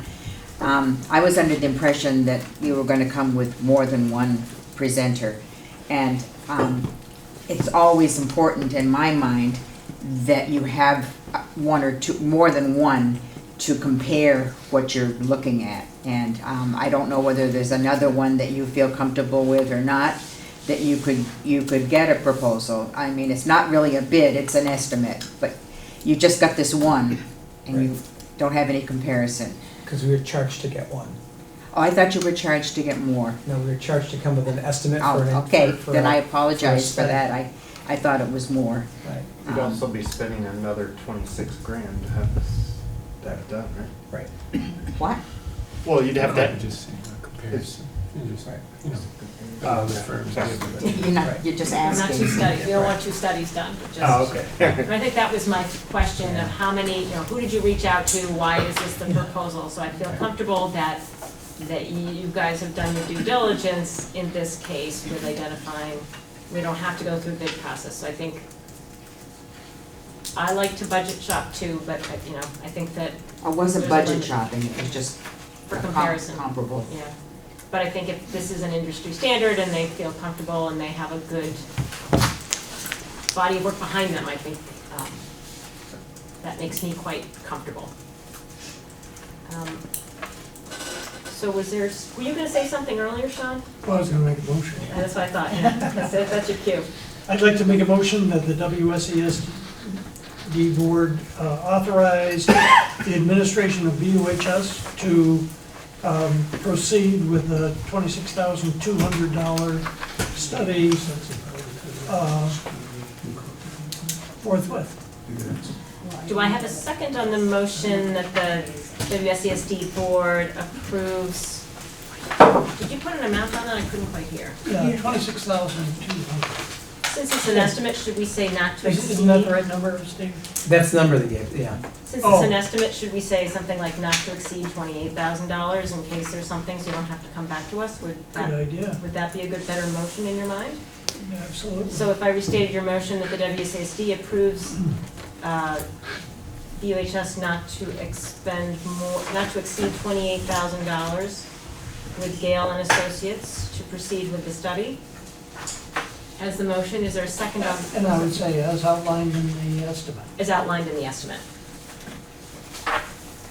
You got that, Wendy? Getting there. Is there a second on that motion? We can discuss, obviously. A second. Thank you, Thomas. Discussion, even though we've already been discussing without a motion. So I have some, so I guess I wanted to share now what the Programmatic and Performance Equity Subcommittee came up with, which we shared with the whole board as a document. We have a small link if people wanted to jump on it. Should I put it up on the board? Yeah, that'd be great. I have one copy, one extra copy. Can you put the board on it?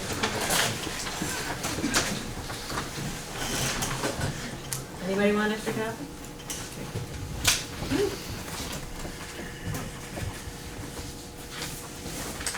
Christina, what is it a copy of? Sorry? What is it a copy of that you have? The PP's report on sort of their recommendations for Title IX. I should probably have it just in case I need to refer to it. The ones with the underline are Thank you. capitalized. So if we don't have copies for everybody, we're going green, but hopefully folks have internet or maybe some phone service and they can grab the link if they'd like. So essentially at the last PPEC meeting, we had discussed the athletic field study and kind of where are we at, and thinking a little bit about what are we thinking for goal setting, given some of the data that came out, but also to help shape some direction if the board so chose for the athletic field study.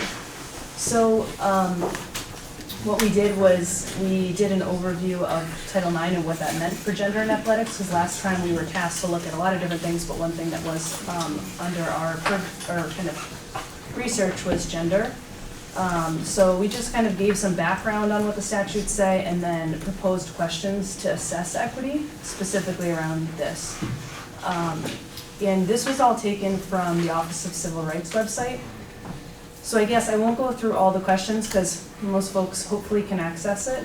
But the one question we had for the board that I shared out, and I'll just read because this is what we had all came up with and improved. The committee requested that this document be shared prior to the meeting, as it's our hope that we develop equity goals for the athletic field study. With a specific focus on gender equity, we have found a rubric for assessing whether a district is providing the same athletic opportunities to female and male athletes, and we want to be sure that the questions it asks are included in our research. Our question to the board is, should we adopt any, some, or all of the questions as needing more information before we partake in goal setting for the athletic field resurfacing and renovation?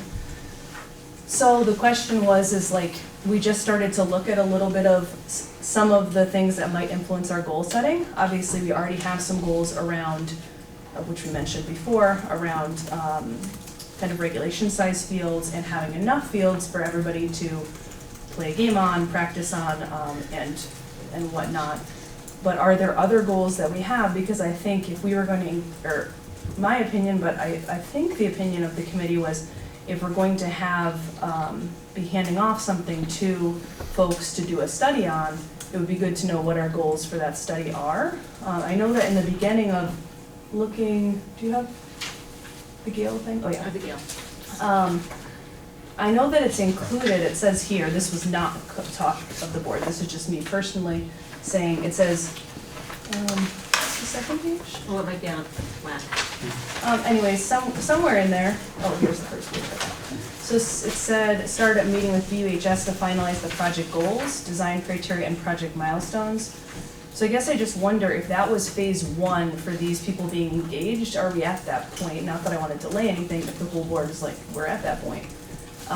But it was a question of the PPEC committee of like, do we need more data specifically around these questions or maybe broader questions, other questions, before we can make our goals really concrete so that when somebody gives us options, they actually match what our goals are.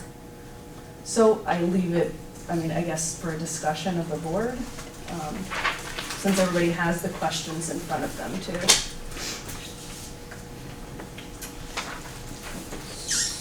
So, what do you think the timeline might be for that initial goal-setting meeting? I don't know, they would probably want to come and do it soon. I think that sooner than later. Right.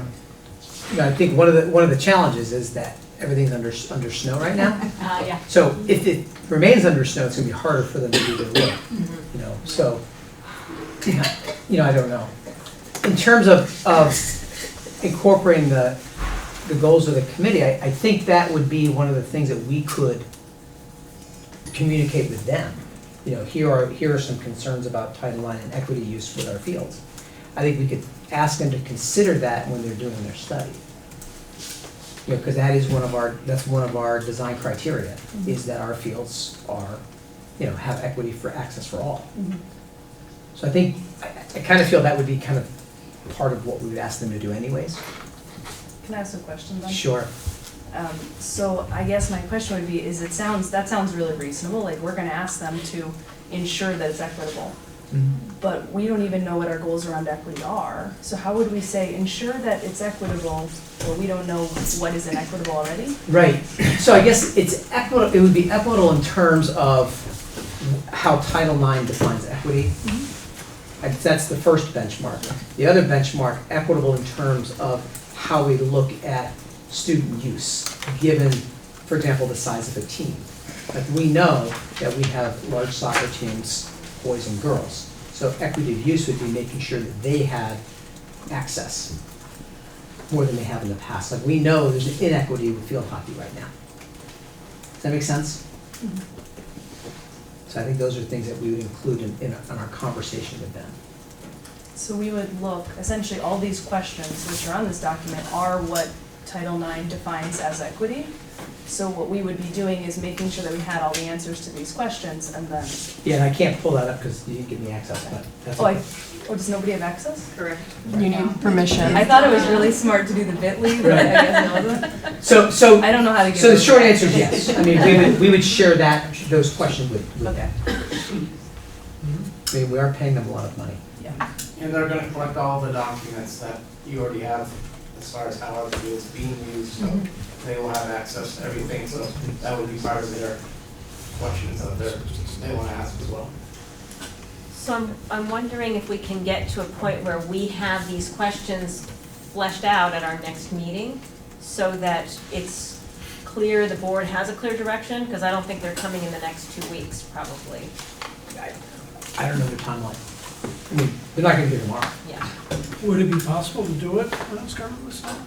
I think that's a question for them. Yeah. Google Earth. Yeah, I mean, I wouldn't want to speak for them. Part of what they're gonna be doing is recommendations for how to improve the quality of the surfaces, I would assume. It would be kind of hard to know them without being able to see, or walk on them when they're not frozen. It's hard to imagine how they would be able to make those judgments. When somebody mentioned Google Earth, but that's just gonna, that's not really telling you how compacted the surface is.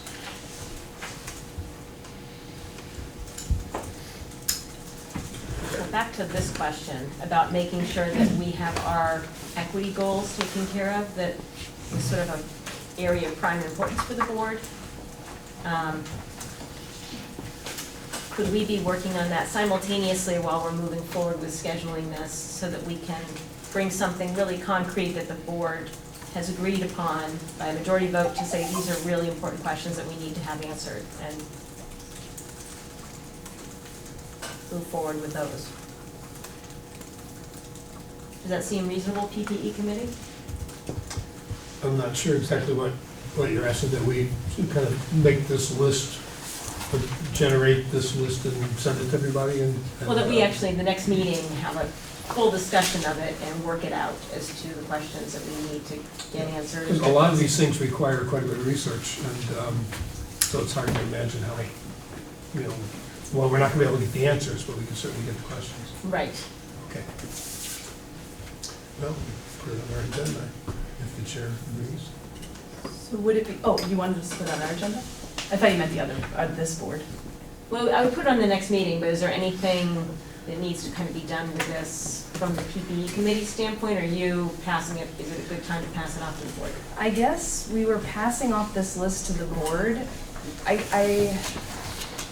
The idea was, I don't know how, my thinking was that actually, if people wanted, that all these questions would be answered. I mean, we'd have the data before we move forward with some kind of assessment. I mean, it seems like data we probably already have, it's just about compiling. Now, I don't know if this organization is gonna be compiling equity data, or if they're really an organization for like the fields. I mean, so I'm kind of speaking around, I don't know.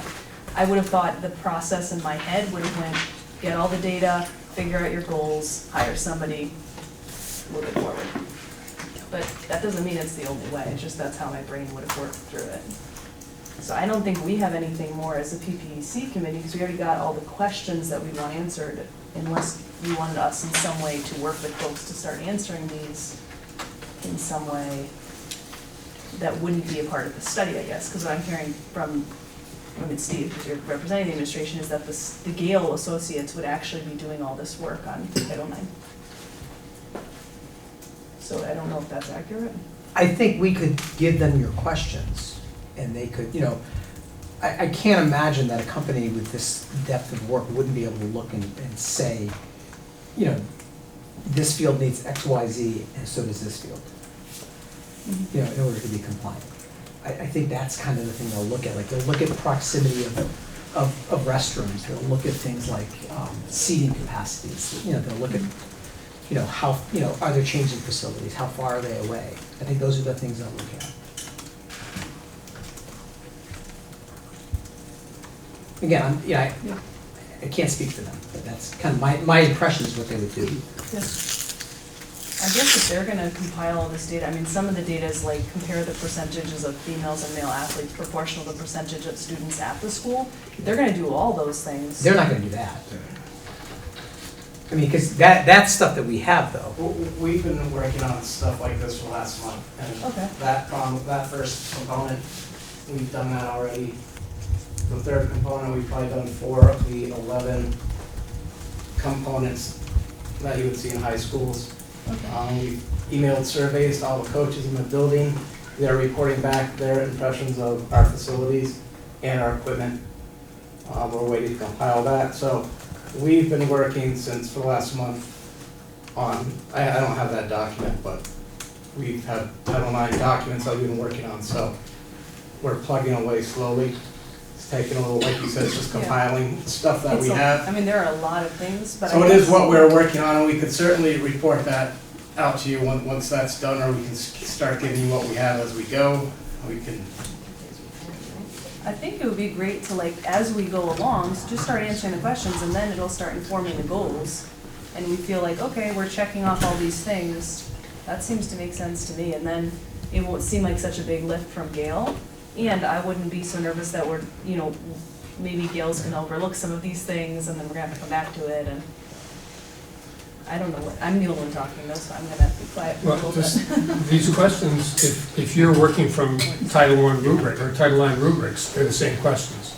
But I'll email them to you right now. If I can find out. So it seems like it makes sense that you're working to answer those questions, so if there's no issue, it doesn't have to go to Gail. If there is something that there's a concern, we'll make sure that goes to Gail, and that we're all on the same page, board and administration, about where any potential issues might be. So we could be sort of moving forward and sort of concurrently answering the questions, making sure that we're assuring gender equity while we're moving forward with finding the best way to do that, actually. Gail's focus is going to be on the field and field use and facilities adjacent to the field. Yep. And how, you know, they'll be able to comment on, like I said earlier, Title IX in terms of bathroom access, changing room access. Right. They're not gonna do an analysis of percent students playing sports. Or uniforms, That's us. the age of uniforms, That's yeah, us. that's not what we need done for this. That's not, yeah. But those things are being done, and Yes. so there's a certain premise, and I think once we identify once you have documents, you might have further questions, but I think that's formed what we're trying to do here with this project, and Gail will be working on what we're trying to do. I think we all share that same goal, based on, you know, the original goal, what would the synthetic turf field have provided, and now we're looking at it different ways, so we're just taking a broader approach at every field now.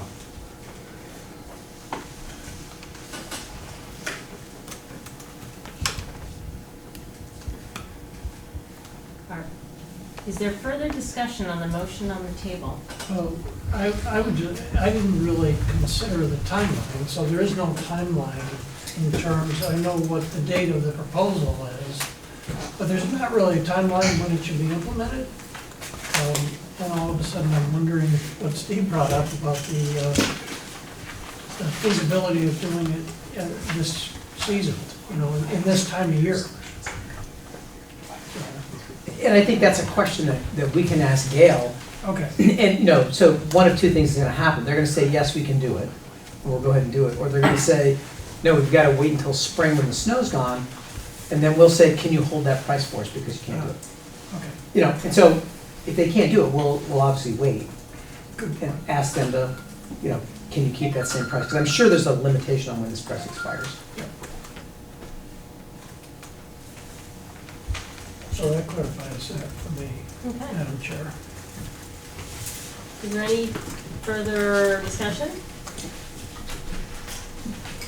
from the audience? Just before we vote, let me go with Ruby because we have not that's heard right. from Ruby. Ruby's behind me. Oh, yeah. So one thing is, I think that I changed the sharing settings on the Bitly. Oh, good.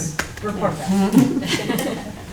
That what Ruby Mackie from Putney, that was one of my comments, is that it was just a sharing setting problem. But the second was, and this is directed at Emily and the Programmatic Equity Committee, because I think that there is I guess I understood something that you were going to be focusing on was the concept of not just the fields on the high school campus, but equity related to other fields within the district, both just equity between schools, but also are there fields that could be utilized by the high school, or are there high school fields at certain times of year that could be utilized by the, I don't know, whatever, but cross-use amongst the district. And I'm just wondering, I realize this is kind of a parallel thing, it's not, it's not a decision related to Gail, but I do think that it relates to the goal setting aspect of what you're focusing on. I just wonder if you could address that and whether that's really, my understanding was wrong about what you were doing,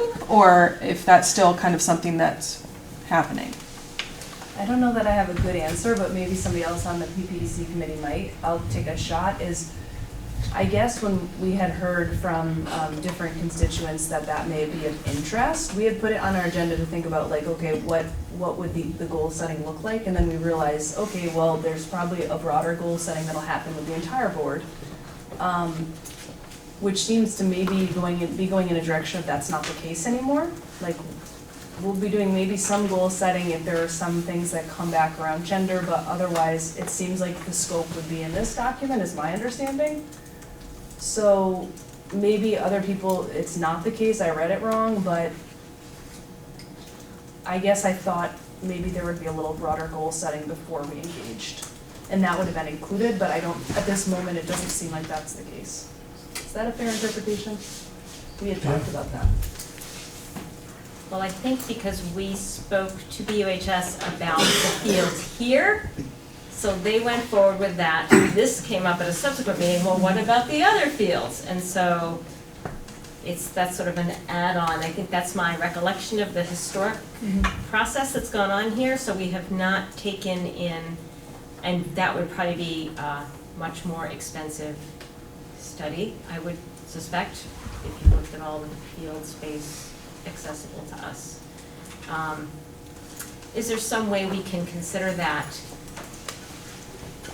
as a board and sort of fold that in, not under the Gale, but because Gale's looking at here, but to work also thinking creatively about this outside of the Gale study? I don't know, maybe not. We might ask the leadership councils to talk about it in their communities and see what the perceptions are of the quality of their fields. That's a great idea. It wasn't mine, somebody else said that. I just articulated it. You were inspired by somebody else's words. That might be a good way to start with this, so we can move forward on this process and then be thinking creatively at the same time. And did you have a question? Well, I sort of had a comment on what the question was, and that is BUHS District 6 had very specific needs that they didn't feel like were being totally solved. And very specific needs around equity and field, use and the availability of the students here on this campus. So that was the genesis of the whole conversation that happened, you know, in months past. So I think that in order to respect that and to go further, that we have to come up with what are we gonna do on the BUHS District 6 campus in terms of field use and space. It's something that's already been talked about for many years. And so, you know, that's really the way I feel about it. That we're trying to solve a problem of longstanding that hasn't gone away.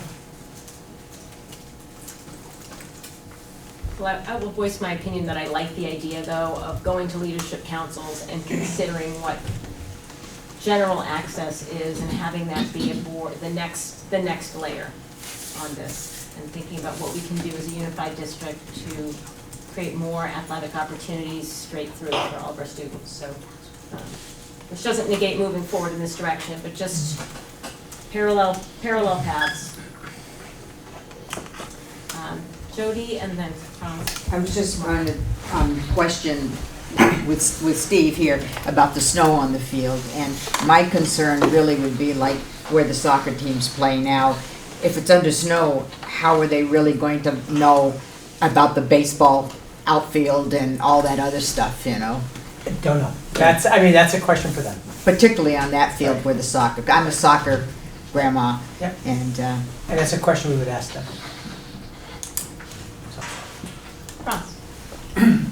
I'm a little concerned when you're setting up these parallel paths of investigation, how you're going to integrate the information at the end. And I think there might be a risk that you have a whole bunch of information from this professional organization, Gale, and then a whole bunch of ideas from leadership councils, and that there won't be any real way to combine that information, certainly not with any kind of cost estimate, because Gale has been excluded from that process of generating and evaluating ideas that are coming from leadership councils. And I think you could end up some months down the road with a lot of information that you don't know what to do with. So my thought would be that we could invite Gail to work on that project as our next layer project once we hear what the need is. But the one need we really know exists is this building, and we're just at the identification stages for the other projects. So, you know, maybe there is nothing to engage. Maybe there is. Well, you know, I suspect there is, with my knowledge. But Okay, well, I think you maybe then be looking at another set of studies that you'll end up paying for. But if you're going into it with that as a possible outcome, I think that's reasonable. Yeah, I'd just like to add, I think it's each building principal's responsibility to acknowledge and understand the needs of their student body and what their campus can provide the student body. And that's part of the budgeting process as we look at capital plans.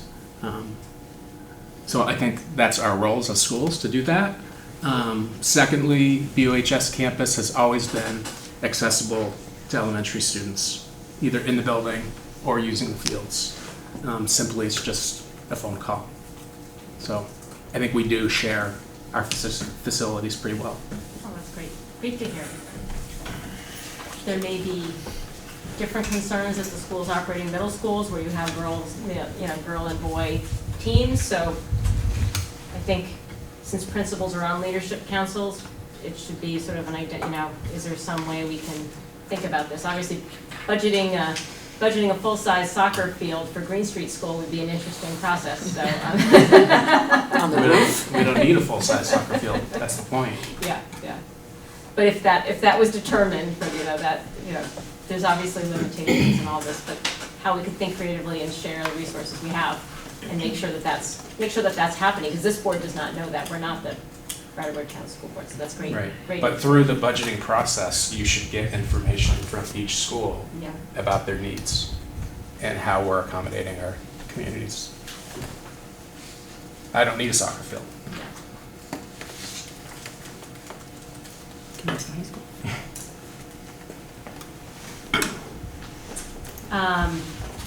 Any other comments from the public on the motion on the table? Are we ready for a vote? All those in favor of the motion to expend up to $28,000 to engage Gale Associates for the scope of the project, I'm gonna mess this up, Wendy, but You want me to read it? yeah, that would be great. It was a long Then you time can ago. make sure I have it right too. WSESD approves BUHS admin not to exceed $28,000 with Gale and Associates to proceed with the study as outlined in the estimate. That sounds like a good motion. All those in favor of the motion, please signify by saying aye. Aye.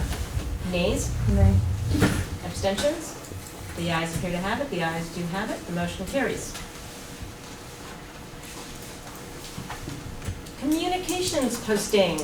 Lyle touched on it earlier, and I think it's a process we need to consider because people send me emails and I don't think it's meant for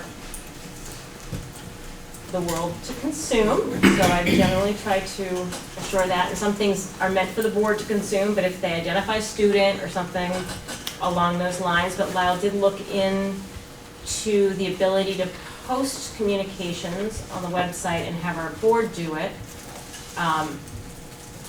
So we just have to make sure if we were going to do that whoever's doing it is making sure that their communications they're posting are meant for public consumption, and not violating any student or employee confidentiality, and B, that person doesn't go and mistakenly delete something on the website. So that's kind of having those keys to that is kind of a lot, I think, on the board's. The other question that, because I reached out to my cohorts in the area, no other system does this. The question did come up from one of the other superintendents, so what happens with the communications that are in response to communications that you've posted? And does this open up an area where people are gonna say, I disagree with that, and, so the recommendation was that we really think about this pretty carefully.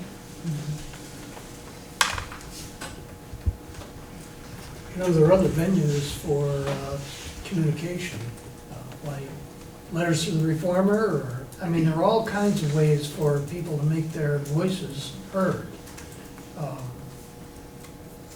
So that might alleviate some of the problems. David? Yeah, I wasn't thinking about this as a blog or anything like that, or a discussion board. It's more a place for these kinds of things that we get, documents that we get that people ask for, that are public record to be, they're background documents basically for the board. And towns, I can say for certain, post them. They're part of our budget, our packets that come every week, and they're all on the website, and you can go look at every one of them. We just approved an anti-bias training proposal, and I encourage people to go have a look at it. It's in the supporting documents for last night's select board meeting. And it's not, the select board members don't post them. The administrative support staff, the administrative staff posts them. And I think that if we, I think identify someone as the chair is an obvious choice, but it might be too much, but I think it could be the vice chair or the clerk or anybody that was willing to take the responsibility to forward things to central office and for them to be posted either with the minutes of the meeting or before the meeting or after the meeting. And if somebody sends a letter, if there's a communication that comes to one of us that we share, that's not necessarily supporting documents for our meetings. And I don't know that there's any, I don't think we're required to I'm sure we're not required to post them, but if we share them among ourselves, they become public and people can ask for them. But these are things that are given to us to inform our decisions, inform our processes, and I can't see any reason other than lack of staff, and if that needs remedying, then we should remedy it. But I can't see any reason that they would not just appear on the school district website as background information for the meetings. So I'm not sure how we got this far down the rabbit hole, but the idea of a board member just having access to posting things on the website, I think is I don't think any board member would necessarily wouldn't want to undertake that, frankly. But it also isn't part of our responsibility. But sharing the information that can be used to inform our decisions, I think is. One option I can see is that when we get a communication, we communicate back to the person to say, are you comfortable having this posted? Because I think if someone's talking about their child or whatever, I mean, we shouldn't be posting it anyway, but it also, I think that people should have an expectation. If I wrote a letter to Emily once I'm off the board, and I knew it was gonna be posted, I would spell check better, because it's gonna be reflecting my name on it, as opposed to me writing Emily a letter like, hey, if you get a chance, do this, and then if it said agenda, as I did the other day, you know, and so how do we sort of manage those two things so that people have an understanding that it's gonna be posted? And that we're having a good filter so we're not running afoul of any laws with student information or identifying, because that's even a tricky thing to manage. You know, like, well, can that student be identified? Well, what school are they in? And how many kids are there? And, you know, it's something that you and I talk about a fair amount is this executive section. We spent about 10 minutes the other day talking about this, so and maybe that's only once a period, but how do we make that, how do we come up with a policy for that so that we can manage this if this is our goal? And that we're covering ourselves and privacy of people who don't want their stuff put up on a website potentially. And if somebody requests it, yeah, you know, if it doesn't run afoul, we have to produce it, but that's a little different than publishing everything that comes to your inbox. And I agree with David, I mean, this type of material is certainly Yeah. should be easily done. But the letters that are sent to you as board members, I would urge caution, extreme caution. I think it becomes an open meeting issue if more than, well, in this board's case, if more than 4 of us saw it. But I think that we might want to think about a guideline, like if I get, you know, the communication and it's just, I can see that it's just to me, unless it's a blind copy and then I have no idea who wrote it. But the process might be to send it to the clerk or to send it to the chair, and but not to send it to everybody, so that and so that Lyle gets to see it, and so that, but yeah, that's an interesting way to do it. And that keeps it out of the public realm. And then you can ask the person, do you mind if I share this with the whole board? Do you mind if this is a public document? But our practice should err on the side of confidentiality for individuals that communicate with us. But we don't want to, like, I don't want to keep it secret if somebody asks me to do something or inquires. So what you're saying is if an email comes in, I'm just trying to put it in context, so an email comes in and I share it with everybody saying, then that's a public document, I know that. so long as it doesn't have confidentiality information about a student or a faculty member. And if it does and I share it with everybody. It's okay on this that board. person's personal rights. So what we're now contemplating is that, let's say I shared it with everybody, or the person wrote to everybody. That's happened, so the person writes to everybody, that's cool. And then we're saying we want to put it on the website? Or I guess I wonder, like, if somebody requested it, or if it could be talked about in the meeting, but does it need to be posted on the website? I mean, I'm just wondering legally, does it need to be posted on the website? It does not legally need to be posted on the website, no. I've never seen anybody do this for a school board. I think precisely because of the reasons we're up against. Would be my bet. Because you make one mistake and you violated the law, so. Has anybody from the community requested that? No, just one. No, I'm requesting the Just these materials steps. that David and Lon are talking about. How about we have an initial go-round where I start asking people if they want this to be put on the website. Gosh, I just don't want to be the arbiter of confidentiality and take any of Lyle's time getting her opinion on situations in schools or whatever. I don't want to take any of Lyle's time for that. That's, yeah. I have to agree with David that I thought it was just like the supplemental stuff that we got at the meetings, or maybe if there was documentation that was forwarded to us, so that we would then be using that to help us to determine how to decide something or how to go forward. But I share the concerns about posting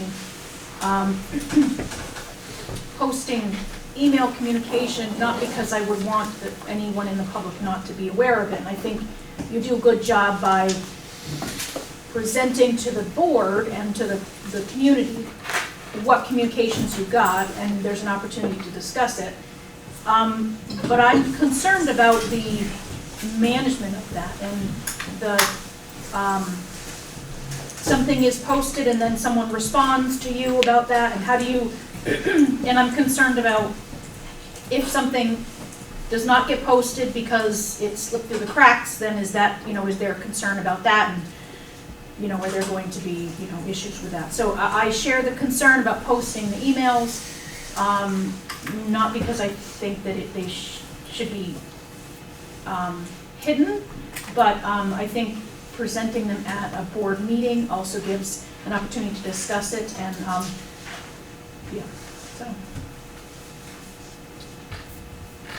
So let's move forward with my recommendation is we move forward with getting supporting documents and doing a better job of getting supporting documents up on the website. And if something comes to me or anybody else that they feel would be beneficial to post on the website for public information, and they have communicated with the sender, that person would very much think it informs, they have the secret formula to make turf from paper bags, and they want to share that secret formula, and it will cost us $5, and they think it's beneficial to the board, and the person wants to share their secret formula, so it will no longer be secret, I can pass it through to the board and we can agree. It doesn't contain anything potentially confidential or anything else. We can agree to put something else that would come in the form of a communication that would inform our decision-making process. But I think Sean's point is a really good one. If somebody wants the world to know, they can send it to the format. Yes. That's not going to be our work. Yep. To put their pieces up. It's not Facebook. So I don't think this is a motion required here. Does anybody else? It's just. I think it'd be really good to articulate it in a way that everybody understands. Okay, so. When do you think we said? I don't have an opinion, I'm just the board recorder. No, I mean, what do you think we just said? I think that what you just said was what Christina just said about recommending some sort of movement toward getting the supporting documents on the website, and then other documents like people sending emails about their brilliant solutions. You all can decide on a case-by-case basis. And That's we what I will ask that person if it's okay to share it with the board. Oh, okay, sure. Is that part of what you would? So I'd entertain a motion that the board works to include supporting documentation from companies, committees on our website, and in the event a communication from the wider community is sent to us, we would ask the sender if they want it posted, if we think it would inform. Shared with the board. Share it with the board. Yeah, not posted. Share it with the board. No, but then about posting, if they want it to be, if we feel it's part of decision-making and important information, that I would share it with the board and we would post it assuming there's nothing confidential. As long as they gave consent. As long as they gave consent, yes. I got lost in there with you. I do have a little caveat here possibly. What caveat? I would be concerned about personnel at the central office implementing this. I mean, we certainly do not want to put anything else on Barb's shoulders. So if that doesn't exist easily, central office is already stretched. And they do a lot. So I would be very, very cautious to figure out how you do it first, and then. So I think we ought to table this discussion until we thought about it a little bit more. Well, I just had a point on that. Maybe we limit ourselves to once a month or once every 2 weeks that we send, here's everything we have put it all up at once instead of like, here's one document today, here's another thing. Then it's maybe manageable. I would love the amendment if it just didn't have the thing about the emails. I mean, I think all just the supporting documents, I'm not saying I would oppose it because it has the emails in it, but that puts a big complication because I think that I might think something's important for decision making, but we might not all. So I don't know, I just think it's a gray area, and if nobody from the community has requested that, and it doesn't seem like we're following all the statutes, maybe just supporting documents. And if it was that, I think maybe we can make a decision tonight. I don't know how people feel about that. So I will withdraw my motion that I didn't make because I was only entertaining a motion. And I would entertain a new motion that we start out with supporting documents from outside organizations or committees that are helpful in making decisions. I second it. Well, I need that motion. Or for administration. Hold the phone. Yeah. Can I get what you really want the motion to be from beginning to end? Sure. Thank you. The board begins posting supporting documentation from outside organizations and committees that is helpful in this decision-making process on the WSESU website. That's the motion I'm asking for someone to make. So moved. Now, what about handouts from administration? This is where we started. And can you add to that motion, or can I friendly amend my own amendment, my own motion? In that laundry list, administration handouts. Okay, hold on. I'm gonna put it right before supporting documents that are administration handouts. So Emily made that motion. She did. Did anybody second it? Second. David did? Thank you. Any further discussion? All those in favor of the motion, please signify by saying aye. Aye. Nays, abstention? The ayes appear to have it, the ayes do have it, the motion carries. Let's see how this goes. So these will be put up then tonight? I mean, Not tonight. tonight. No, tonight. Tonight. I put the night tonight in the wrong spot, Lyle. Depends on whether it snows. So, wow, I love when okay, so, next up, VSBA dues. So at we totally forgot about that, Carrie. At the last WSESU meeting, the VSBA came. Yes. And, because it wasn't on the agenda, so it wasn't in my head. Oh, that's right. So the VSBA came to, sent quite a contingent. This was Sue Siglowski, the new executive director, and four other members, mostly executive committee members. Just trying to clarify the, some of the statements that were made in the discussion. I need to clarify a statement that I made.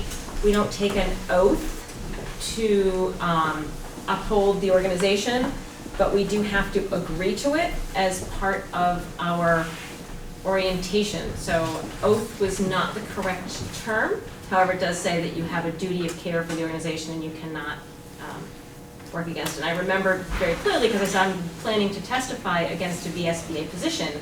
Can I not do that? And the people training me couldn't answer that question. I had to bring it to Nicole Mace, who said, oh yeah, you can still, because my board has asked me to testify, I cannot join this organization if I cannot do the will of my board as the board chair. So it puts me in a difficult position, and that was even a gray area for the organization, so I remember it well.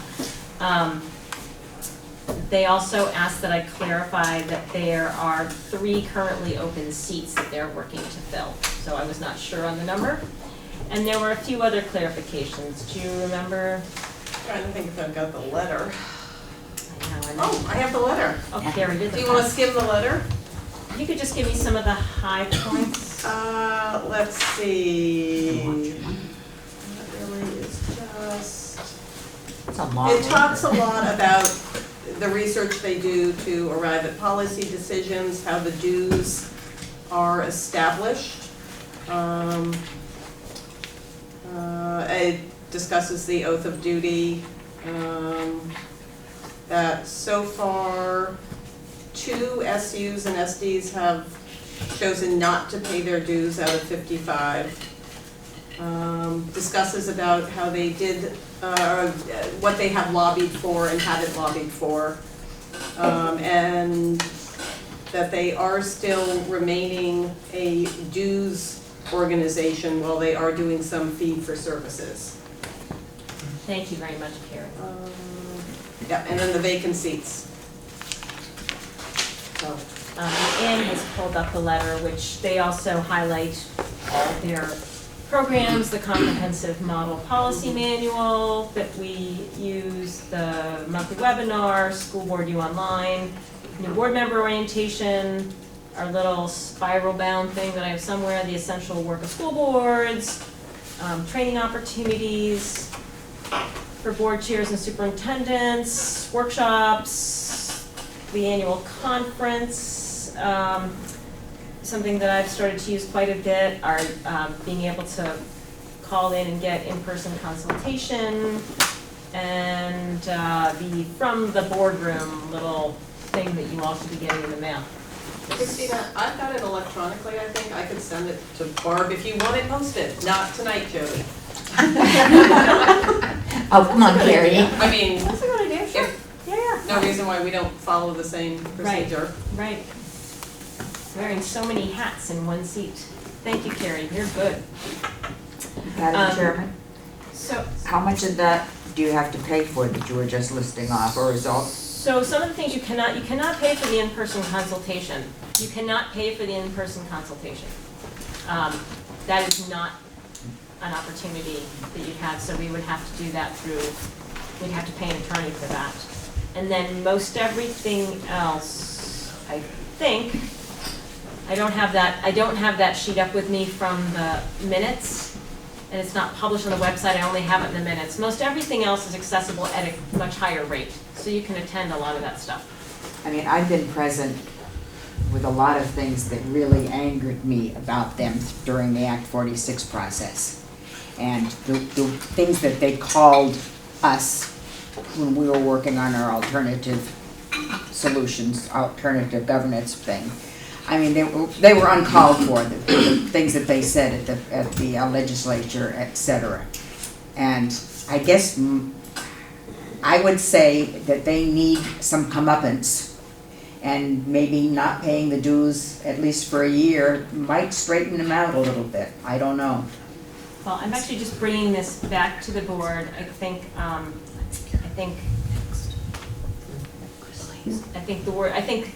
a lot of people don't understand what civil disobedience means, so I think that might be some of the issues, and so, you know, that might be some of the issues going on at the executive board level. But anyway, bygones. Christine? There is an additional, let me just finish with the board. I thought Jody was asking a clarifying question about that list, so I took her question, but I just would like to get the board. The other piece is that we pay our dues to the VSBA at the SU level, and the other concern that I have was that our sister district, Vernon, represented ably by Carrie Amadon, my phone a friend on the VSBA letter, may have a different feeling on their board level and really want to have the services of the VSBA, and there's no, it's all or nothing as an SU. And so we hadn't really considered that. It used to be paid on a district level, and I kind of forgot that in our discussion. And so I wanted to also at the SU level hear from Carrie. But did you have your meeting Monday? We had a very small shortened meeting where only 3 of us were present, and we only dealt with warrants. So our next meeting is Monday the 16th.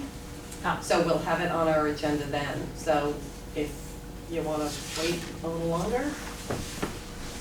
So do we want to postpone until we hear from our sister district? Why don't we postpone?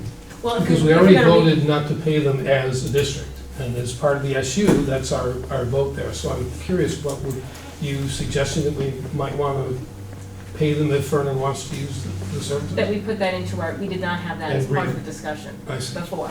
And so if there was an interest in a motion to amend based on that, because I did not consider the effect that our vote would have on our sister district, because it's not 3 and 3 anymore, it's 4 and 1. And so I just out of respect for Vernon, I want to make sure that we've considered that as a board. That's really, mostly, it's my fault because I kind of forgot about it. Sorry, Vernon. That's okay. Well, I forgot where they're paid, I forgot where the dues were paid, actually, which has been a change recently. So is there any other board thoughts? Because I think we're going to table this. Does this seem like a good one to table at 8:30 at night? Based on that. Can I just ask a question? So we would still be, voting on this eventually. We'd hear back from Vernon if they want to join, and then we'd almost be like voting down Vernon? No, we already voted. That seems bad. If Vernon decides they want to stay in, then we would go to the SU and vote Oh. there, the SU. Okay. So I guess the question would be we vote as individuals at the SU where there are four people, one from each town, I think.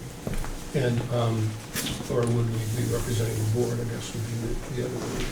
Right, which is what I was stuck on, because I have always voted the will of my board coming from,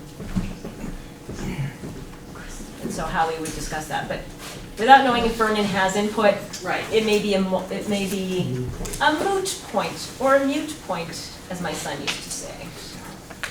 I have a question about the meeting that Liz? they came to. Liz? Did anybody? Your name? Can you Oh, say- Liz Adams from Putney. Did anybody ask them about future direction of their lobbying? Because they clearly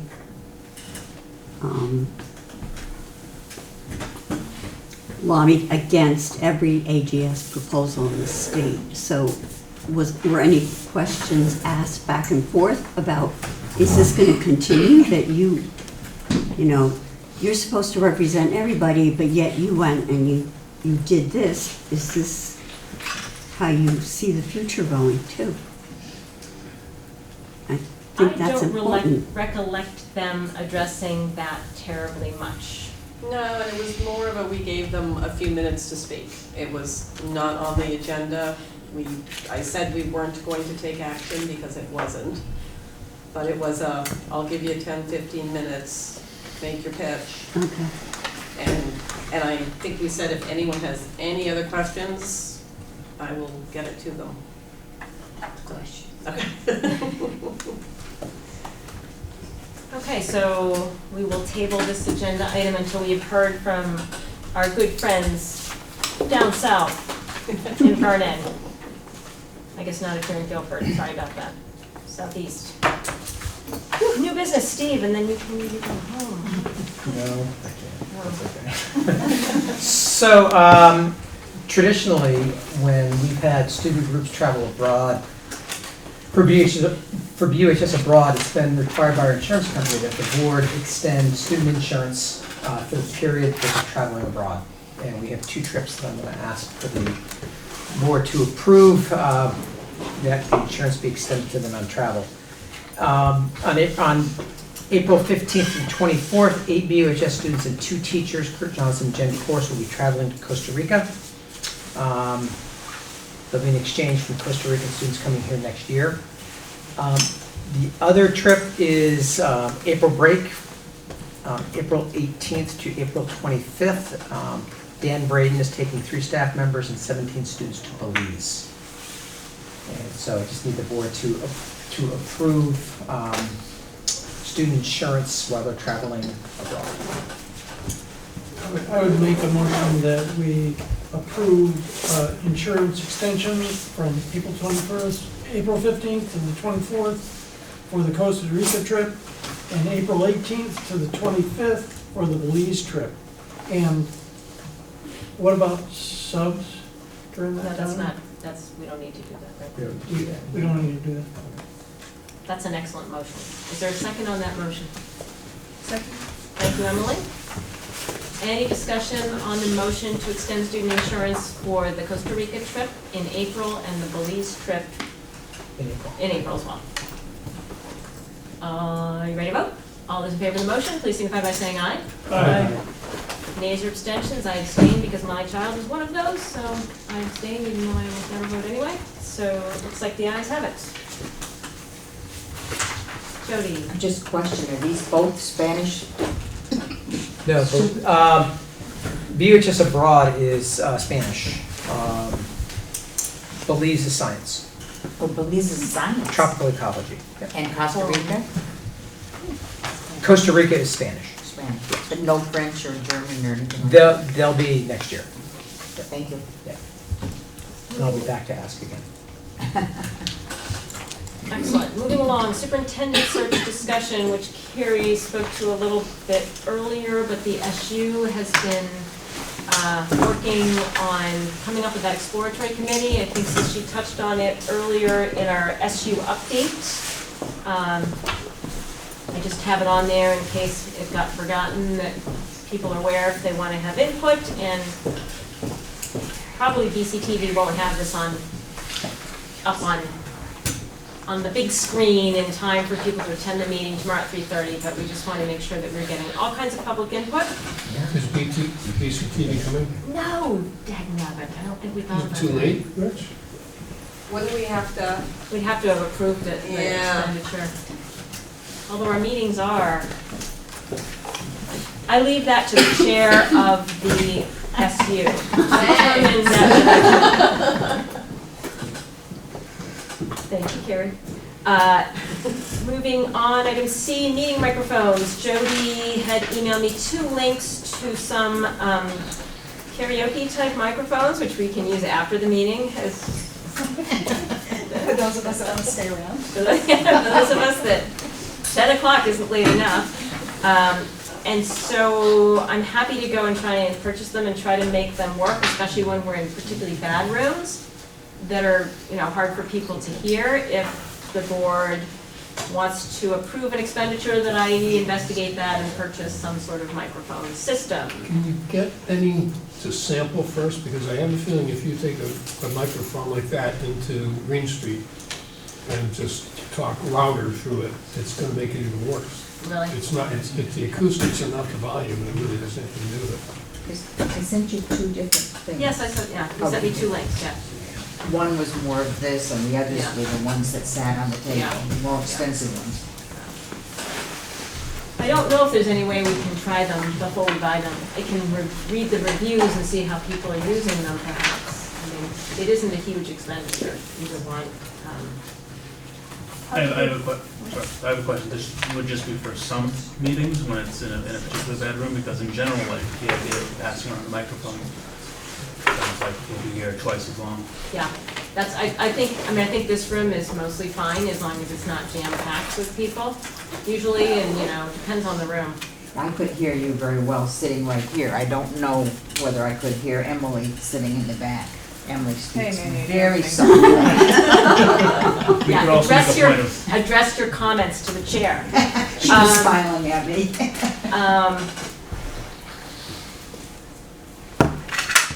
I agree with you, Thomas. That's my concern, is the passing down thing Yeah. is, crazy making and takes a really long time, and then people in the audience getting it. I think we should endeavor to have, half of our meetings are here. This is pretty good acoustically, I think. So it'd be for those times when you got the whirring fan. Point taken, some of those are worse than nothing at all. That's a rousing endorsement if I ever heard one of me going forward with this process. Just a question, because the schools already have like maybe not in this room, but a PA system when they do in their auditoriums and stuff? Yeah. I don't know, it depends on the school, like Dummerston? Dummerston has it, but it's not particularly fabulous. Oh, it's that one we used. Yeah. And again, it's like, for many of them, it's like a podium that you go up to and speak into. In the gym. In the gym, okay. I was thinking more of the ones, here's one.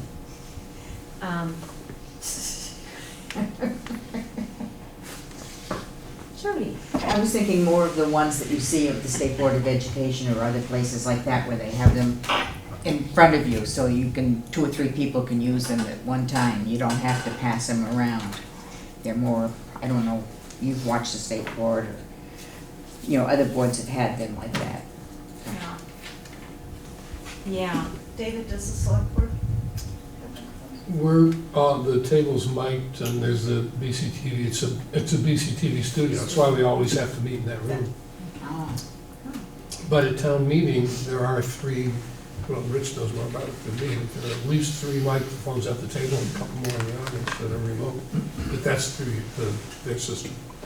Yeah, and there are mics, multi-directional, so that it's about this big. I'd put it in front of Christina and I'd get everybody in the front of the table, and it would be like one microphone. And it would be good quality. The ones you want to pass around. No. Yeah, you get what you pay for. And then you'd need an amplifier then you'd need some sort of speaker system to get it. Yes. Yeah, so then the chair is gonna carry around all these mics, set up the wire and the amplifier. That sounds like a good job. I think it's time to move on. So, Can I just say, so it sounds like you already have a process. Is that something, another service that could be offered by BCTV, or is that? I'm not the person that would make that decision, but yeah, there's a portable system that we have. It's very heavy. It's very difficult to maneuver. We've used it at some meetings, but to carry it around like to Green Street and then to Oak Street and stuff, that would be really a problem. Okay. It's a great system, but it's problematic to bring often to places. let's, Christina, yes, Lynn. you might do better to look at kids' microphones because some of those work really well and they're cheap, and then you could each have your own. Well, why don't I do a little more research, I think. The Brattleboro parents They had really nice one. Facebook site would know all about that. Okay. Well, I'll do a little more research on my end. And I'm just gonna maybe move our executive sessions. I just wanna maybe see if we can get through any leadership committee appointments first, in case we can just get that done and then do executive session. So we need to move the appointment of the Putney staff.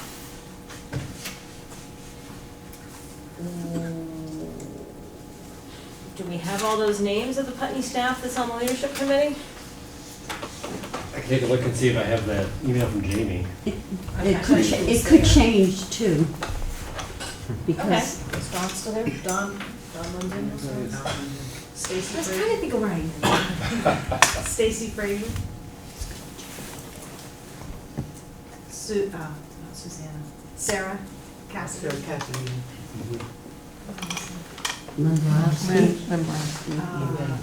Lynn. Lynn Borowski.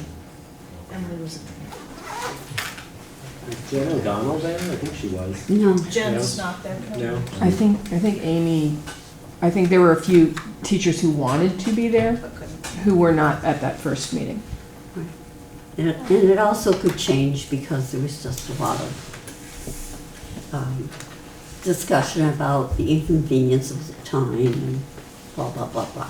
Well, we're all feeling our way through this, and the goal was to get this done in the first year, and so getting it done in the first quarter is a big haul. We're trying to catch up with our policies and everything else, so how about we appoint the ones that were there?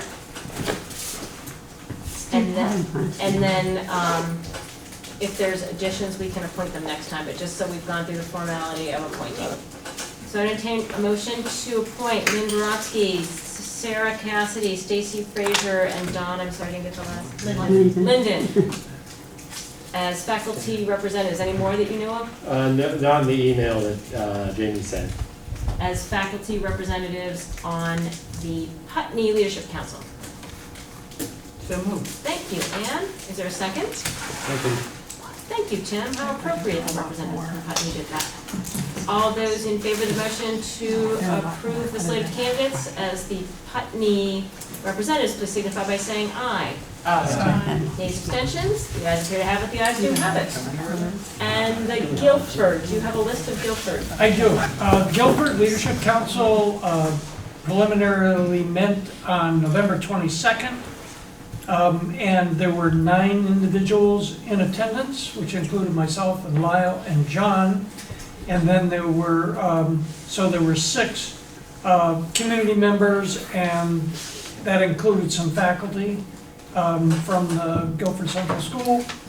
And we had a really productive meeting and, went over all kinds of things, goals that they want to try to achieve, and so it was really good. So the individuals that were there that would be on the Leadership Council would be Beth Bristol, Aaron Kachuk, our former school board members, and then the staff was Hannah Salisbury, who is a special educator and a parent, and let's see, Amy, and I didn't get Amy's name.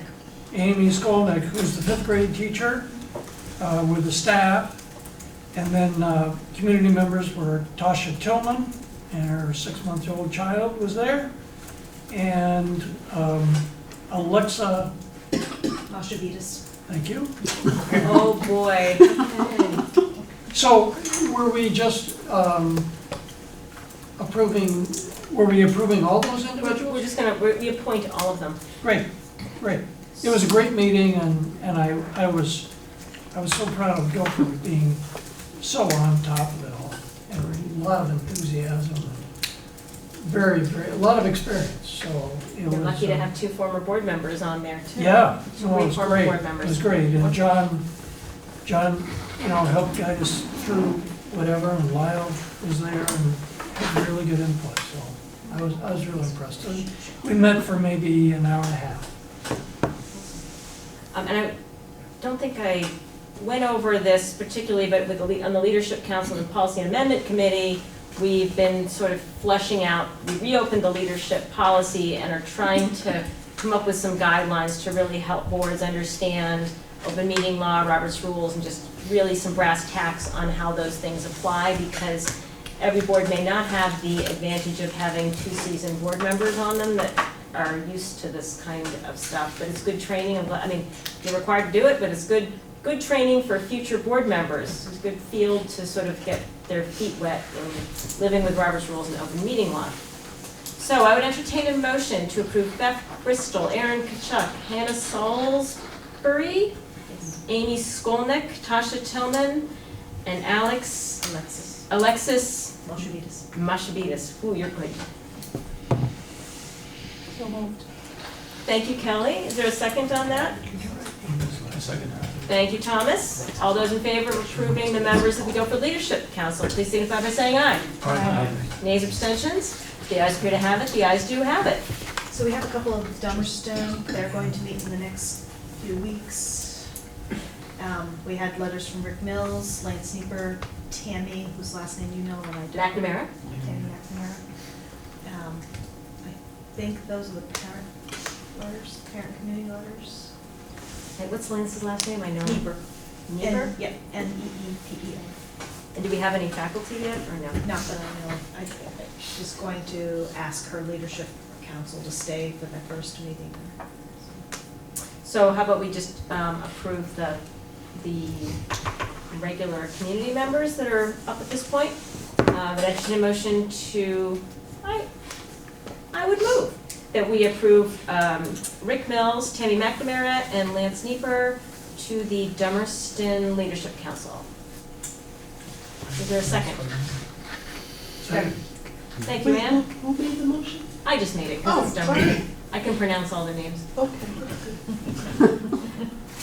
All those in favor? Aye. Nays, abstentions? The ayes appear to have it. The ayes do have it.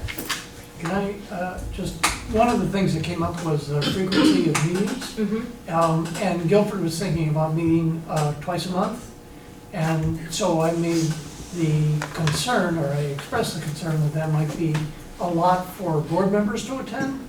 And so they were thinking maybe the board member would come to the first meeting of the month and then skip the second meeting, which, but they also talked about having the WSESD director make a presentation to the town at town meeting day. So if that were to be the case, it would be maybe a little difficult to have, all directors go, or anyway, so that's something to think about. Or it might be interesting to have the leadership council that is at the school in the small towns be the one who's kind of that conduit from, you know. Well, they are, the but town. they also said it might be good to have a director there to give a little presentation on the WSESD. That's what I mean, is So- the board director assigned to that school is the Yeah. leadership council to Yeah. do that work. Yeah. And so that sounds like that sounds like a good proposal. We did that in Dummerston for a while to try to reduce SU time, is we have sort of a planning meeting and then we'd have like a presenting. It didn't always work that way, but that was our intent, was just, we were having 2 meetings a month and it was a lot of pull for the SU. So that seems like for the same reason, a really good solution, unless somebody has a concern about that. And so I guess we have to pick somebody to go to this first Dummerston Leadership Council meeting in the event that it happens. It will, and I'll try to find the date while you're talking. Okay, so, I mean, I just, volunteers, and I'm happy to do it, it's near me. I can also. Okay, so we'll duke it out between ourselves unless somebody has, and we'll, based on schedule too, because it may not work for one of us, so as long as it's okay with the rest of the board, either Thomas or I will. both go too. We could both go too, yeah, that's true. That'd be fun. Why not one more meeting? That sounds good. Excellent. So we have, we could just finish off the agenda. We might have action afterwards. We will have action, so Rich can't go home. But we could take quick, if anybody has any additional items for the next agenda and any public comment, do that so the public could go home if they want to, and then do our executive sessions. The draft, we're scheduled to receive the first draft budget. Yeah, that's a good job, yeah. And, I'm wondering if, we're getting the first budget next meeting, the first draft. Is there any, are things gonna be happening between now and then that would, make it not, it wouldn't be worthwhile to send us the draft that you're working from right now? The reason I ask is that when we got snowed out from the Monday SU meeting, and having another week to look over that budget, I just was really grateful. And just the more time ahead of time, the better, to be able to look at it.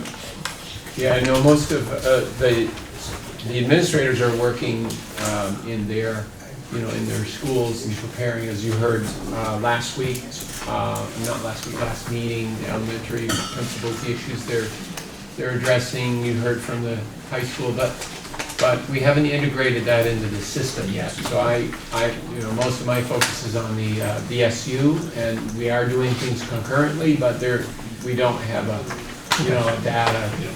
Yeah, I didn't think about when it says central office review the draft budget with the principals, doesn't mean you show it to them and it's all done. It means, yeah. Okay, thanks. Any at a time would be greatly appreciated. We'll do the best we can, yes, to get it out at the, let's see, what is that? That's a Wednesday meeting, right? Yeah, so we'll work real hard to get it out by certainly Monday.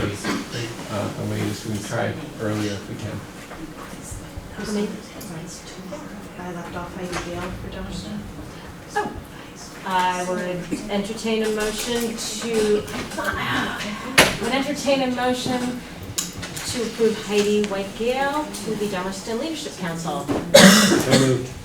Thank you, Tim. Second? Thank you, Thomas. All those in favor of appointing Heidi White-Gale to the Dummerston Leadership Council, please signify by saying aye. Aye. Names abstentions, the ayes are to have it, and Heidi White-Gale made it in under the wire. Thank you. It's December 19th at 4 o'clock is their meeting. It's December 19th at 4 o'clock. Okay, we'll figure that out. Thomas, thank you, Lyle. Boy. People on my left side, it's like the backup singers are rocking it tonight. It's like the Supremes back there. Any other additional items for the next agenda? The budget review is going to be a lot, I think, so I'm really going to try to limit other stuff. We have what to include in the annual report. Right. Oh, yeah. Thank you. I probably would have gotten that tomorrow at some point. All right. Is there any other, feel free to send them to me.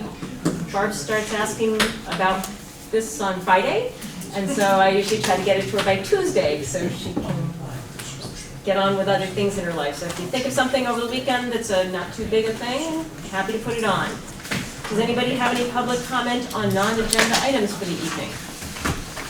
With that, I would entertain a motion to move into executive session under VSA Title 1 through 13, A1E, pending a probable civil litigation, 313 1B, labor relations agreements with employees, and 1 VSA 313, employment of an individual. We will be inviting in Lyle. Not Frank. Do we need Steve? It might be good. We'll do that first. Sorry, Steve. Do I have a motion to move into executive? Thank you, Tim. I'll second. I think that was Kelly seconded that. They're the best ones for me. All those in favor, moving into executive session. The ayes appear to have it. The ayes do have it.